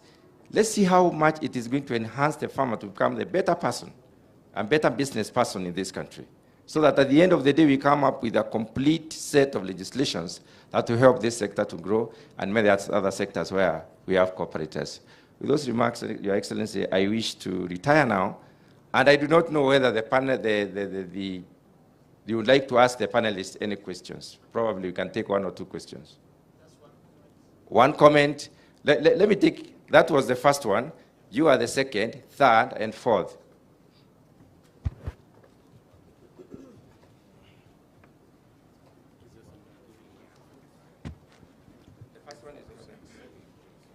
The first one is over there, yes. Then the second one is over there. The fourth one is the Honorable member from... Thank you very much, my MP, Honorable Mutunga. My name is Ken Naibae, member of County Assembly of Meru, representing great people of Kianjai. I'm also the chairman, Sectoral Committee on Agriculture, Livestock and Fisheries. I would like to say that devolution is not complete without the participation of MCAs. Your Excellency, Deputy President, sisi MCAs ndio tunakaa na hao wakulima, ndio tunawaelewa, tunajua shida zao. We do a similar job like that of the National Assembly and the Senate. So I see in this program, there is no provision for members of County Assembly, representation from coffee growing counties. So it is my prayer that when we have a very important occasion like this next time, you will look into that matter. Thank you very much. Okay, that's a comment. Let's hear His Excellency, the Governor of Nandi. Then we'll have Honorable Gichimo, and then the gentleman over there. Thank you very much, Waheshimiwa. I think listening to both houses speak from one side is very refreshing. A lot of work has gone into that bill. As COG, the Committee on Agriculture, we have very few amendments, and I think we are requesting that you give us an opportunity to share with you so that then we can be able to include those proposals or consider those proposals from ourselves. But having been in Parliament, I know how the process can take long. We have agreed that this process can take 1 month, but also the process can take 6 months or even 1 year. My request is that, going by the proposal that you have given, if you can have a joint sitting, agree on all the amendments, ensure that those amendments are captured in the Senate bill, and we all agree that this is a document that represents all the views of the stakeholders. I am sure there can never be a parliament that will organize such a representative forum of stakeholders better than what we are having here today. And therefore, if you can capture all those issues put together, so that then when it goes to the committee, because Your Excellency, the mischief is always within committees. You will sit down as a committee. These very powerful people we have been mentioning here, will appear in different forms and formats. And before you realize, even what has been agreed here ends up being toned down. And you can actually be shocked that even some of the people seated here, you start hearing people saying, no, let us amend this, let's amend that. I think we owe it to the farmers of this country and to the coffee sector that we fix this once and for all. And Your Excellency, you have already put together resources to facilitate this. A very expensive conference, but it is worth it. What I would be requesting you is to follow through this process until we have that product in Parliament, until it is signed by the President, so that then we can work on implementation. We don't doubt that you are going to implement, because this is already being driven by yourself and the President. But at least if we can fix this one on the law. Of course, we have a take-home as governors, extension, how to increase our our role in terms of supporting our farmers with extension, with production. A lot of that will be on our side. But if you can fix the law for us, then we can work and push ourselves to do the rest. So I want to just agree with you and say, find a way of just sorting out this so that you do not have committee amendments, you do not have amendments in the National Assembly. Let us agree beforehand. That would be able, and we can give ourselves a timeline of 1 month to 2 months and be done with this. Then we can now start carpeting our friend Linturi and Chelugui if they fail to implement the law. But right now, if we hit at them, the law somehow allows them, or the law somehow can be taken advantage by some of these cartels. Thank you. The Honorable Gichimo.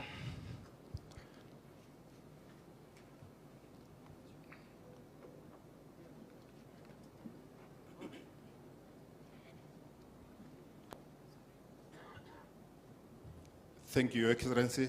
All protocols observed. My name is Geshimo Gedenji, Member of Parliament, Geshogu, Kirinyaga County, where we produce the highest coffee in both quality and quantity. And I'm also a member of the Trade Industries and Cooperatives Committee of the National Assembly. Improving on what Governor Sang has said, I believe, Your Excellency, if you can find time after the two committees sit together and firm up all the recommendations that have been given today and others that have been taken from the farmers, I think it would be good if you find time that representatives from all the sectors now represented here, not as we are today, can sit down and make sure that whatever has been discussed today, whatever farmers have given and all the stakeholders have already been captured after the second reading before the matter goes at the committee stage, so that we'll have no complaints from whichever corner, so that we can move together. The other thing, Kirinyaga County Union is not represented at the market. Kindly, Your Excellency, do all what you can for the Kirinyaga Union to be given a marketing license as we wait for the comprehensive reforms, just like the other unions who can now access the market. I don't know whether they've been divided from whatever corner, but I believe, and I have all the hope, Your Excellency, you can intervene so that Kirinyaga can be able to sell their coffee directly to the market. Finally, coffee, as we have all agreed, is a very important commodity. In the value chain, I've interacted with all the departments, the cooperatives, MSMEs, industry, and trade in the oversight, in the committee that I sit in. But coffee is not in that value chain. Kindly, Your Excellency, if coffee can be added in the value chain so that it can also find its way into the KIPES that are being done at the counties, then I think that would be a good idea and important for the farmers in this country. Thank you, Your Excellency. And finally, there is another one coming up. Give it to the gentleman over there. Yes. Then the final one, the very last. Okay. Your Excellency and all protocol observed, my name is Peter Ndegwa. I'm the acting county secretary for the great county of Kiambu, representing His Excellency Dr. Matangi. Your Excellency, we talked in the morning about putting more money on the table for the farmers to get back to their farms. But in the intervening period, Your Excellency and the leadership of the two houses, I would kindly request that we add more money into the subsidized fertilizer, pesticides, and the extension services so that we support the farmers to increase our production to what we saw with Mwalimu. We are still at 3 kgs per tree. How do we get to 10, 20 kgs per tree? It's putting more money, Your Excellency, to the farmer so that that farmer is able to grow and produce quality coffee. Because what we have, the challenge, we might look for markets, Your Excellency, we might look for value addition, but if the farmer is not producing beans, Your Excellency, will not go far. So I saw we added to 4 billion, for an addition of 4 billion to 8.5 billion. If we can have something like 12 billion into this fertilizer and other chemicals, that will help to promote the farmer, Your Excellency. Thank you.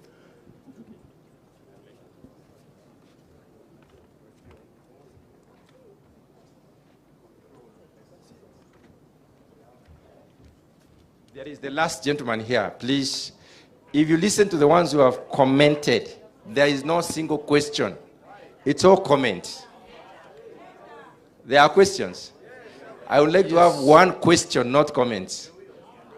Where is the question?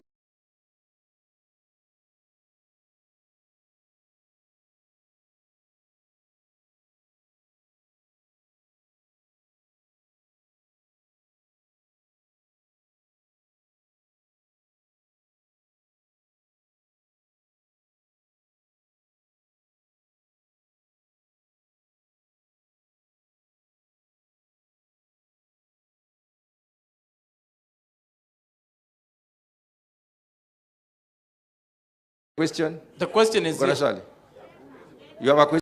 All coffee groups, their debts were waived. Lakini in Machakos County, that was not done. My leaders in the assembly, please, one of the major impediments within this sector is debts. And I would request maybe, and this is where now the question comes, if possible, kindly, can you consider in a long term to ensure, as much as we are addressing the leadership, the governance, all across I mean everywhere coffee is grown, you factor in the issue of waiving those debts so that our farmers can start fresh and move forward. Please, Can you do that, because it is in the National Assembly where money bills are dealt with? Thank you. There is that gentleman over there, and then the lady at the back. Please be brief and precise. Okay, asante sana. Majina yangu naitwa Samson Moreithi, Chairman Kiberegwi from Kirinyaga. Your Excellency, mimi niko na swali moja tu. Kwa sababu nilisikia our Minister of Agriculture by Monday or Tuesday atasimamisha license zote. Na on behalf of farmers, kuna swali mimi nimejiuliza. Kwa sababu as we talk, saa hii kuna kahawa ya wakulima tayari iko somewhere. As we talk, when we talk about Lower Eastern, kuna kahawa tayari iko somewhere with those people who are mentioned. Tunajiuliza, kahawa ya wakulima, who will take charge of it as from Tuesday until when the government takes over or gives direction? Second one, as we talk, the laws states very well. Hakuna marketing agent, tunataka broker. Na that brokerage inaanza 30th June. Na hiyo sheria bado iko na nguvu. Na kwa sababu wale ambao wanatengeneza sheria wako hapa. Na wakati Mheshimiwa Linturi alisema ata cancel those licenses, tulipiga makofi sote. Now I would like to be corrected. Hao watu mlipiga tukasema ni hao, they are the same people who have registered as brokers and others who are waiting for today's and tomorrow's conference. Na kuambia sisi labda tutatoka kwa fisi tuingie kwa chui. So we have to be very keen on this. The legislatures, mjue kuna sheria bado inafanya kazi saa hii. Inasema hakuna agency, hakuna marketing, hakuna hao wengine, lakini as from 30th June kuna sheria ingine inaanza kufanya kazi. Bona najiuliza, wale ambao wanatekeleza sheria, kwa sababu sisi labda hatuelewi hii maneno. Tunataka chairman wa agriculture utuelezee. From 30th, singine tunasikia wanataka kuingiza DSS, CMA, na as we talk, wengine wanangojea hapa, tuko na wao hapa. Wanangojea hii ivujwe, they chip in. Immediately as it was done, KPCU wakati iliuawa, na iliuawa intentionally, na wale walikuwa directors kwa KPCU, wakaunga mills zao wenyewe. And I talk, Jeruduga Mheshimiwa ako hapa, anajua. Wale waliua KPCU, ndio walienda wakaunda the others. And now we are suffering. His Excellency Deputy, wakati tutaachana na wewe kesho, kukupata itakuwa ni shida. Na watu they will take advantage of those few loopholes. Tutaacha hapa. Kwa sababu sisi wakulima tutaacha tuende nyumbani tuseme Mheshimiwa Rigathi anasema lazima kahawa ipate pesa. Inapata pesa wapi? Lakini mafisi wengine tayari wameingia kwa sisi. Kwa hivyo mimi nataka kuuliza Chairman wa Agriculture, Minister wa Cooperative, my friend Linturi, kwa sababu we have gotten your question very clearly. Please stop repeating it. I'm sorry. That lady over there, and then you shall give Mheshimiwa Kiraito Murungi 1 minute. The lady over there. Kuna ingine hapo? Mheshimiwa Nyaga. Hata hapa. Okay. Yes, over there. Your Excellency, our Deputy President,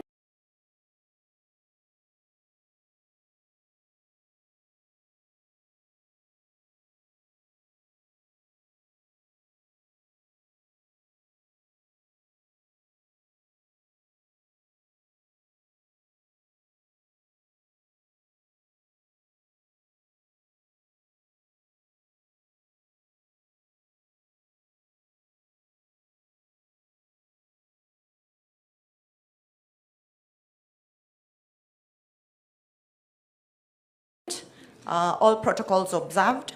My name is so that they see exactly where the coffee comes from. We are proud of our coffee being the best. This is a suggestion. Maybe we could start through our various channels, coffee tourism in Kenya, because already the coffee is there. And why I say low-hanging fruit, you're not going to be injecting any more capital, because the coffee is there, it's good quality, it's used to blend other coffees. So why don't we bring people to come and see it?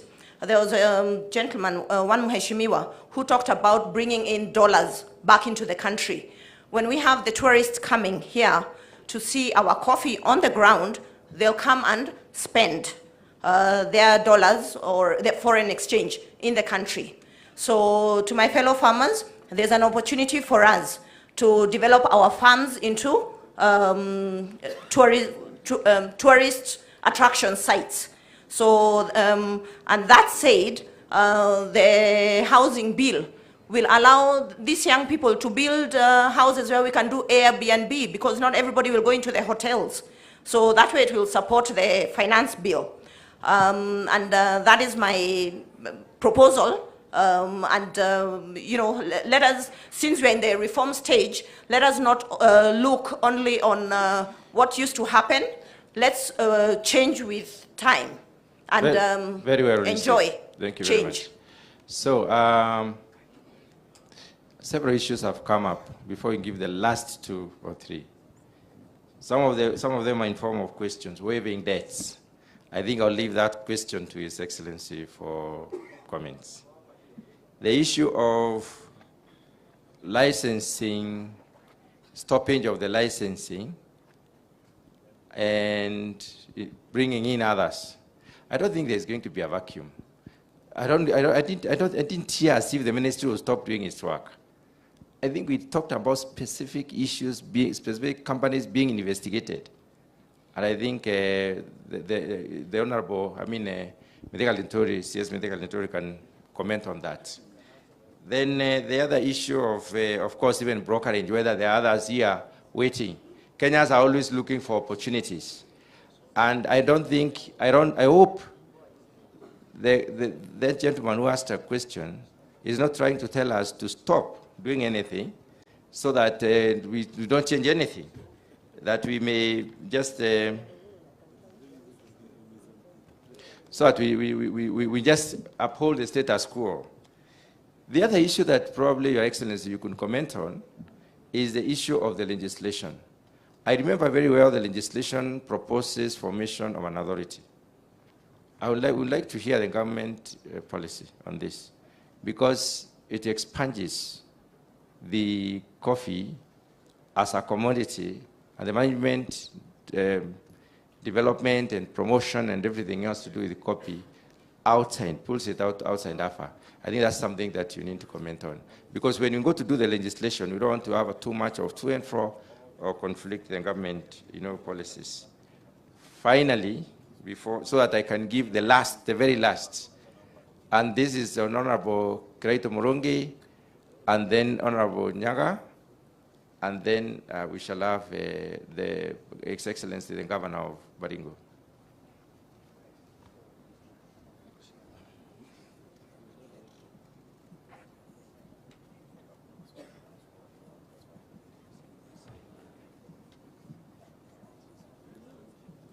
Yeah, thank you, Your Excellency. I have had the issues of debt waivers, at least from the Machakos County. The burden of debt is weighing on cooperative societies, coffee cooperative societies in many parts of this country. I would like to propose that all debts that have been incurred by coffee farmers and have been given by national government institutions be reviewed, because I think the reasons why they may not have paid for the debts is because of crop failure and marketing challenges that happened in the yesteryears.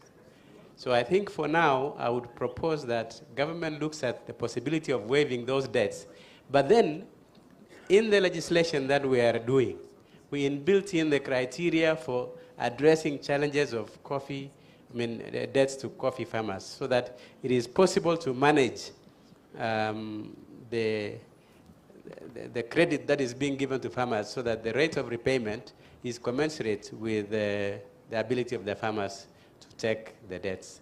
That's my suggestion. Baringo County is one of those counties that have a heavy burden of debts. And sometimes they fear even selling their produce such that it can come back through the cooperatives, because they sell it through the private individuals. These people you are calling cartels, because the cartels will give them money as credit, but the cooperative system cannot be able to support them. Thank you very much. Thank you very much, Your Excellency. Please make your comments very brief. The Honorable Creighton Mrongi, and then Nyaga. Then we stop there. Oh, thank you, Mr. Chairman. We'll give final comment around here. Yeah. Thank you, Mr. Chairman. Excellency, the Deputy President, our ministers, governors, and the other leaders who are here in this very important meeting. I have only 3 comments to make. First, I want to congratulate our members of parliament for forming the Coffee Caucus. Indeed, when we were in parliament over 20 years ago, we were in Kotepa, as Ndrega said, and we were a very strong lobby for the coffee farmers in this country. We made a lot of noise. So I think it is good for us to encourage you to continue making noise for our farmers. While in that caucus, we actually passed a law which we are talking about today. We passed a coffee CDF, the Coffee Development Fund. And the Coffee Development Fund was supposed to stabilize prices and support farmers with inputs and labor, etc., etc. That law is there, but it was repealed when NAFA was enacted. So I'd like to invite you to look at that law, because we had researched on it, and it was a very good law which will support some of the proposals which are made here today. When I was in the Senate, I was the chairman of the Agriculture, Livestock and Fisheries Committee. That time when we were dealing with the policy, we traveled the world. We went to Brazil, went to Costa Rica, we went to Ethiopia, and other places. And I think the main lesson that we learned was in a cooperative society in Ethiopia, the Oromia Cooperative Society. And the trick there was just about payments. You don't have to wait for coffee to be processed for the farmer to be paid.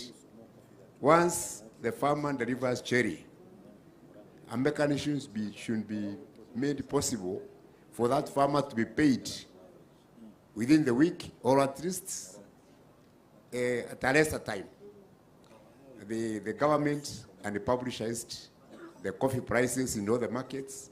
And we saw coffee was just being sold like bananas or other things we sell here. So we should not mystify this by pretending that the coffee belongs to a farmer when it does not. So what we need is to empower our societies. Indeed, in Ethiopia, societies were given money so that when the farmers deliver coffee, they are paid there and then. There are 2 systems. One was through aggregators. An aggregator, once you sell your coffee to an aggregator, mnamalizana hapo hapo, there is no bonus, there is nothing to wait for. But even the societies in Ethiopia, when they bought coffee from farmers, they had to pay farmers cash. The society is left to deal with the coffee, the farmer goes back. So I think there's a system. This 3 billion you are talking about, I think should have been given, not for purposes of inputs, because the Minister of Agriculture is dealing with that. But we could put that into the fund so that it can be used to pay farmers when they deliver coffee. The other lesson we should learn is this one from Colombia. The National Coffee Federation, from the model which the farmers presented, I think they've done a lot of research. The federation was supposed to be a lobby group, a voice for the farmers. But if you look at the Colombian Federation, it's much more than that. The Federation not only represents farmers, but it is also the Federation which seeks coffee markets, it negotiates prices, and it is also the one which distributes farm inputs, to the farmers. So I think we should understand the Colombian model a bit more. The idea of getting Coffee Board to be doing those things, I think would be a wrong one. Coffee Board should just be a regulator. It should be just an oversight body on behalf of the government. So I think the conference is very good. Very good ideas have come from farmers, and I think those ones will be taken into account as amendments into the law. Otherwise, finally, allow me to thank His Excellency, the Deputy President, very much. When I see him, he reminds me of Matiba. Matiba was a very determined person. And for him, it was Kuga, Naweka, to do, to say and to do. That is Gachagua. 2, Matiba's motto, forwards, ever, backwards, never. We have been on this coffee treadmill for many years, for 30 years. Let us make this a turning point in the coffee industry in Kenya. Thank you so much.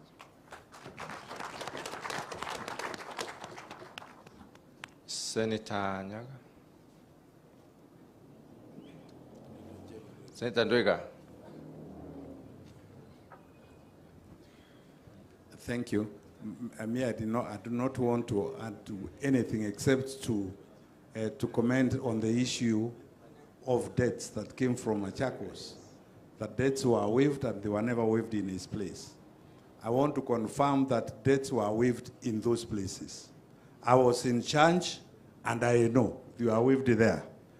The danger here is that if we don't pass this law now, debts will continue to accrue. All these marketers will continue to give our factories debts, loans, and we will keep talking about debts, never mind what else we do. But those debts, all of them, the Kibaki administration, and I was in charge, we paid 5.2 billion. In fact, that Yata, I came there myself, personally. Thank you. 2 questions have not been answered. I'll call the Honorable Muchomba to answer the question on tourism. We'll go back. We'll finish there now.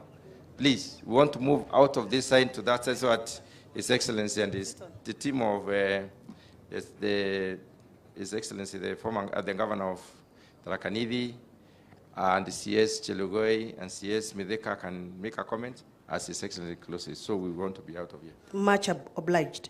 Allow me to... Please take half a minute. Thank you. Allow me to respond to Rogoro, the coffee farmer who asked about coffee tourism. It would be a very good idea for us to have coffee tourism.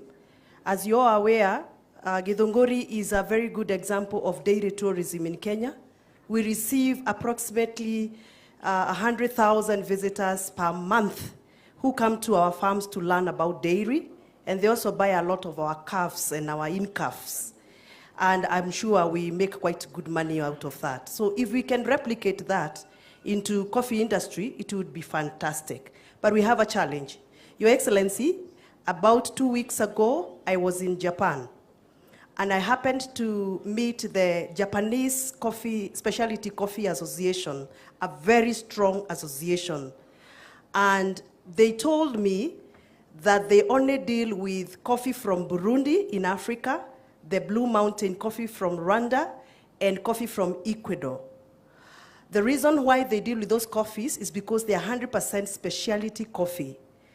Matters Europe Gap are very sensitive to such markets. And of course, when it comes to issues of Europe Gap here in Kenya, we do not have the certificates well because of the use of pest control. Your Excellency, we do need to concentrate quite heavily on pest control board, because when I came back from Japan, I did my research. And from the available information from pest control board, we have 321 pesticides that are listed by pest control board. But according to the regulations that Japanese are using, we are only supposed to be using 103 pesticides. So our coffee, whenever it goes to such markets, is being rejected. I think Mwalimu Mosho had mentioned that here. It is true. They even gave me a copy of the letter that has given a warning that Kenyan coffee will not be allowed in Japan market for the next 3 years. That is a very, very serious letter. So I think we can go that direction of tourism, but I think we have some homework to do here at home. Thank you very much. Okay, we now wind up. The Honorable Mukunji, one question to His Excellency, and then we can move to... Thank you, Your Excellency. I just want to make a proposal on the issue of debt and the cherry fund.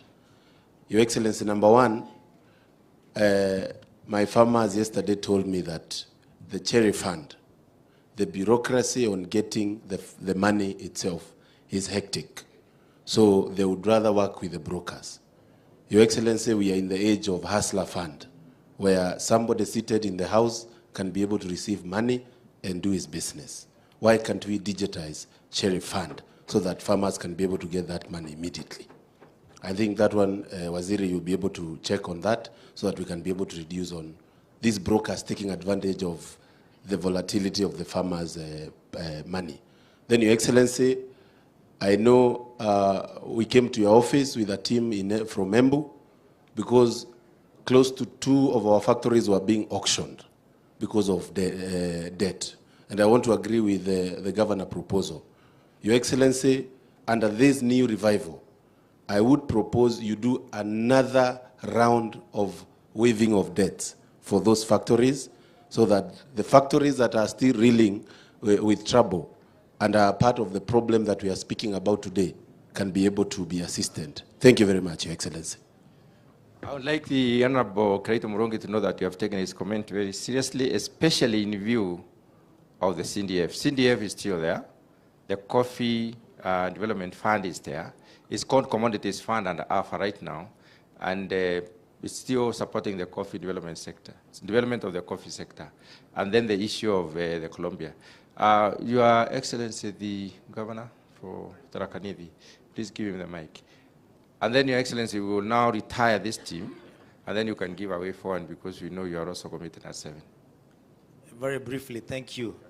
Your Excellency, this morning when Governor Cicely Mbarire talked about the cartel and named them by names, and Inturi made a commitment that he's going to cancel the license on Monday or Tuesday, we knew they'll come back fighting. I saw the representatives here, and I knew they would start lobbying.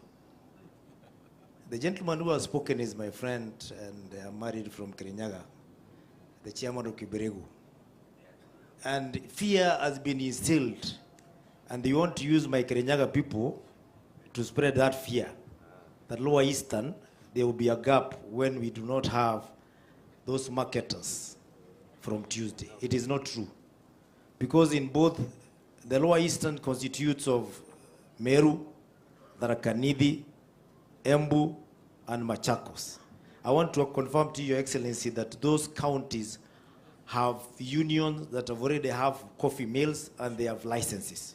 And therefore farmers can take their coffee to those mills and they'll be able to market them. And those who are not being given the license, CS Linturi is here, AFA is here, let them apply, and within a week I'm sure CS Linturi will give them a license. And therefore the issue of the gap should not be used to intimidate anybody through arguing a point through the farmers that is not relevant, to negate on the promise that you made, CS. And please, Your Excellency, give us the support. We need it. Thank you. Sawa, Dr. Mtunga. Your Excellency, is CS Chelugo, you needed to make a comment and then... A quick one, Your Excellency. Your Excellency, I'm speaking to the senators and members of parliament in regarding the 2 bills, one in Senate, the cooperative bill, which is under works right now, and the coffee bill, which has made progress in the House. I would appeal to the members of our National Assembly to hold on and I think you mentioned that earlier, Your Excellency, because for 3 reasons. The coffee bill does not mention the role of cooperatives and in marketing and also in processing of coffee. The other issue is they need to synchronize the 2 bills so that we don't work at cross purposes. So again, that is a responsibility of the 2 houses. And the issues of cooperative governance are better addressed in the cooperative bill. So when we have things like fit and proper for the managers, for the cooperative directors, their integrity, and then we also need to look at production and which cooperative is viable and which one is not, so that in the end we don't we come back again just almost immediately after such an elaborate engagement and process. The bills have been in the House, some of them for 15 years, so it will really be disservice to us and even the country and the farmers if we don't nip this challenge now, utilize the opportunity that we have, and manage the 2 bills so that we come out better. Finally, also on Cherry Fund. Cherry Fund is being administered by Kenya National, the KPCU, the new KPCU. It's true that they were given that responsibility to administer the 3 billion. The CEO is coming up in the next program, and he will highlight on the usage. We've been able to come up, you know, it's guided by regulations which were put in place in the last administration. Some of these regulations have actually are the ones that brought this bureaucracy of accessing this Cherry Fund. However, I have been able to engage KPCU, and we've been able to use our administrative abilities, or rather working with KPCU to incorporate the cooperative societies, and also working with digitalizing application. And we are now proposing amendments in the regulations to improve the uptake of this fund. Possibly, it is possible to apply using your mobile phone through your cooperative society, and then it is approved by your chair or the leadership of that cooperative. Then it is forwarded to KPCU for final approval and disbursement of the farm inputs. So I would expect the CEO is going to come, Timothy Mirugi, to be able to make a better and to clarify and make a better presentation to the members here. Thank you very much. The Honorable CS for Agriculture.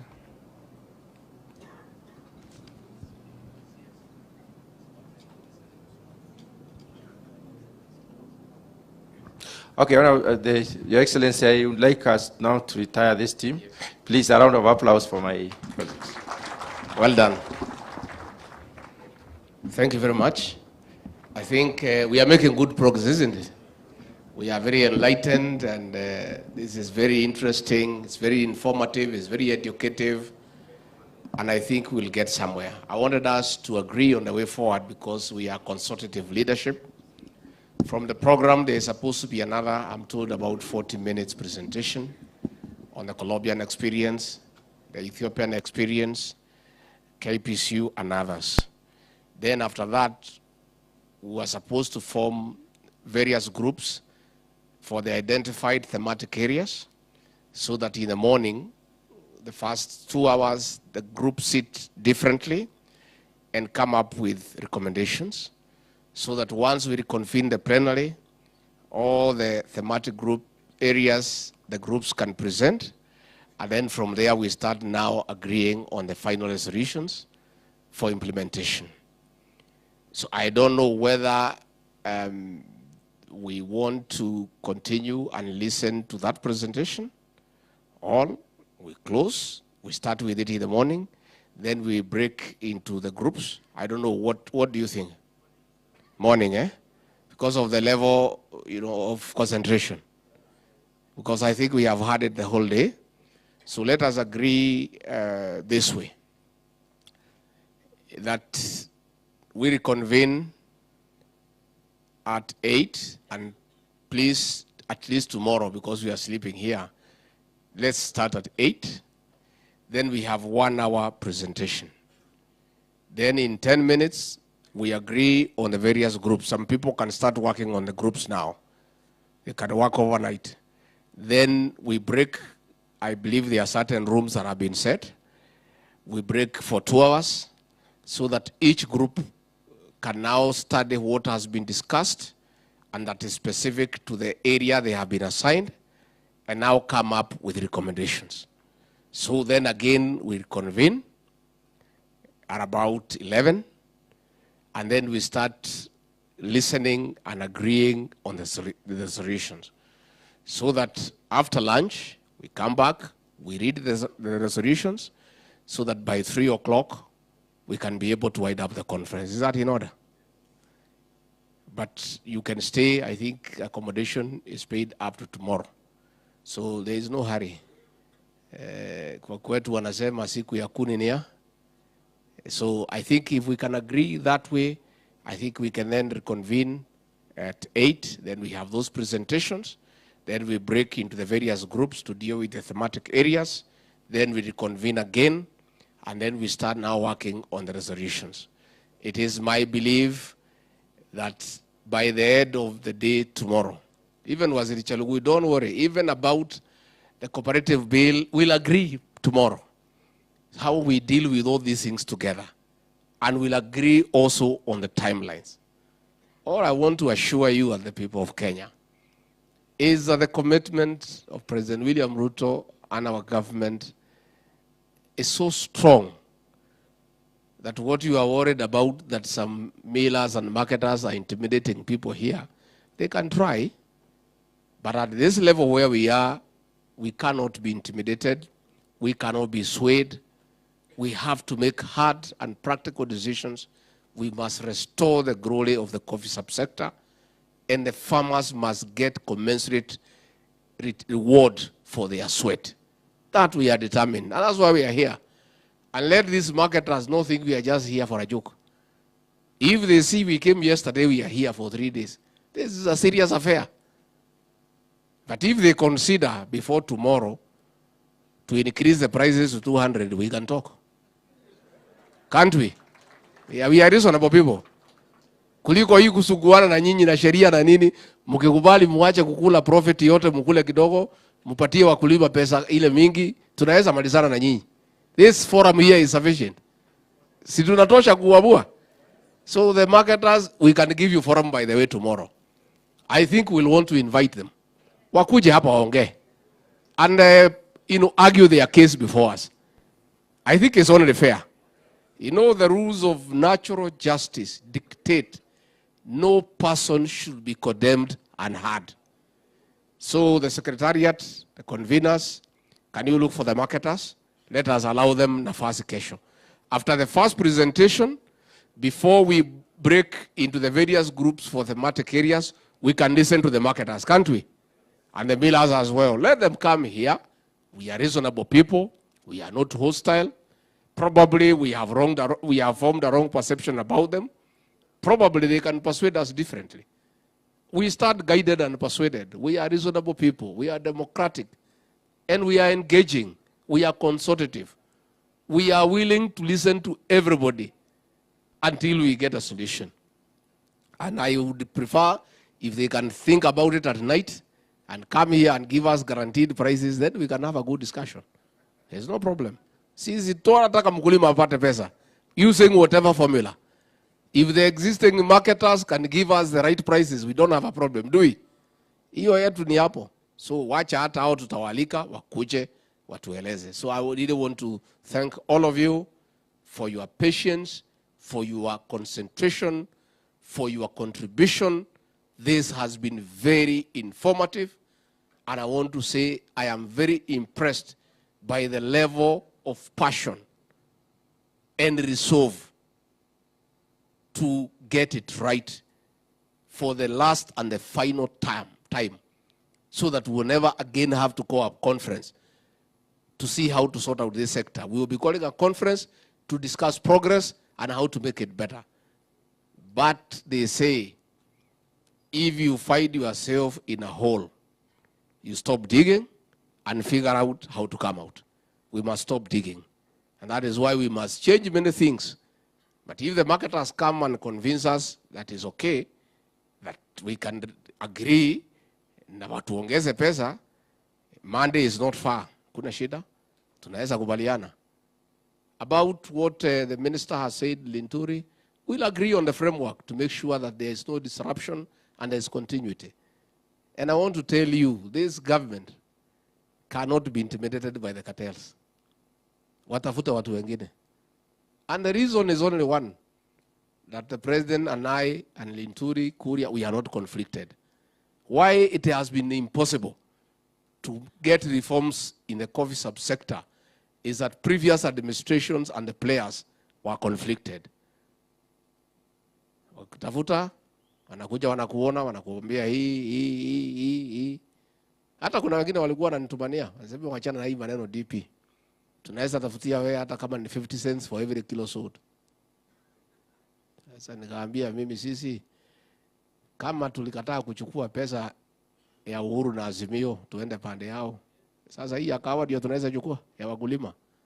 Sisi hatuna haja na pesa. Sisi wengine tumemaliza kuzaa, tumemaliza kusomesha, hatuna haja na pesa. Ile tunapewa na mshahara inatosha. Kwanza mimi bibi yangu ni pastor, hana mahitaji mingi. Sasa hivyo wale wanatafuta pesa, sisi we are not in that league. We are not interested. Our resolve is the farmer to get money. And I'm telling you, if these farmers get money, even us leaders will be happy people. Tukikutana kanisani, wawache kutoa mapeni na mashilingi. Wanatoa manoti. Hiyo ndio sisi nataka. Wanatoa ngirigiri, vile Kawera anasema. Hata wewe ni bishop utafaidika kwa kanisa yako. Kwa hivyo hata kanisa tunamsaidia. And I can tell you, even our Christians, they want to give a good offering. Wanakosa kupeana because they don't have the ability. I can tell you, if we sort out the coffee subsector, the tea subsector, milk, miraa, we'll have sorted this country. Churches will be happy. Pastors will be happy. Watu wenye kinyosi watafurahi. Wenye salon watafurahi. Wenye kuuza nyama watafurahi. Watu ya transport watafurahi. Mafundi, watu ya hardware. So let nobody think we are here on a joking mission. This is a very serious forum to sort out the economy of this country and to restore the dignity of our farmers. And it will be done, and it must be done. And we are not just here, just like by the way. We have thought about it, and we have sat down, and we have taken a conscious decision that it must be done. But we must listen to the stakeholders. And you have done well. We have been writing. We'll continue writing tomorrow. Na tunashukuru sana. I want to wish you a good evening. Kawera Mwangaza, you are the happiest. Ile pesa nazunguka hapa Meru ni mingi. So your economy is, there's quite a bit of money this town. Kuweka mafuta, wale car wash, kusafisha magari. Tumechukua mahoteli karibu yote.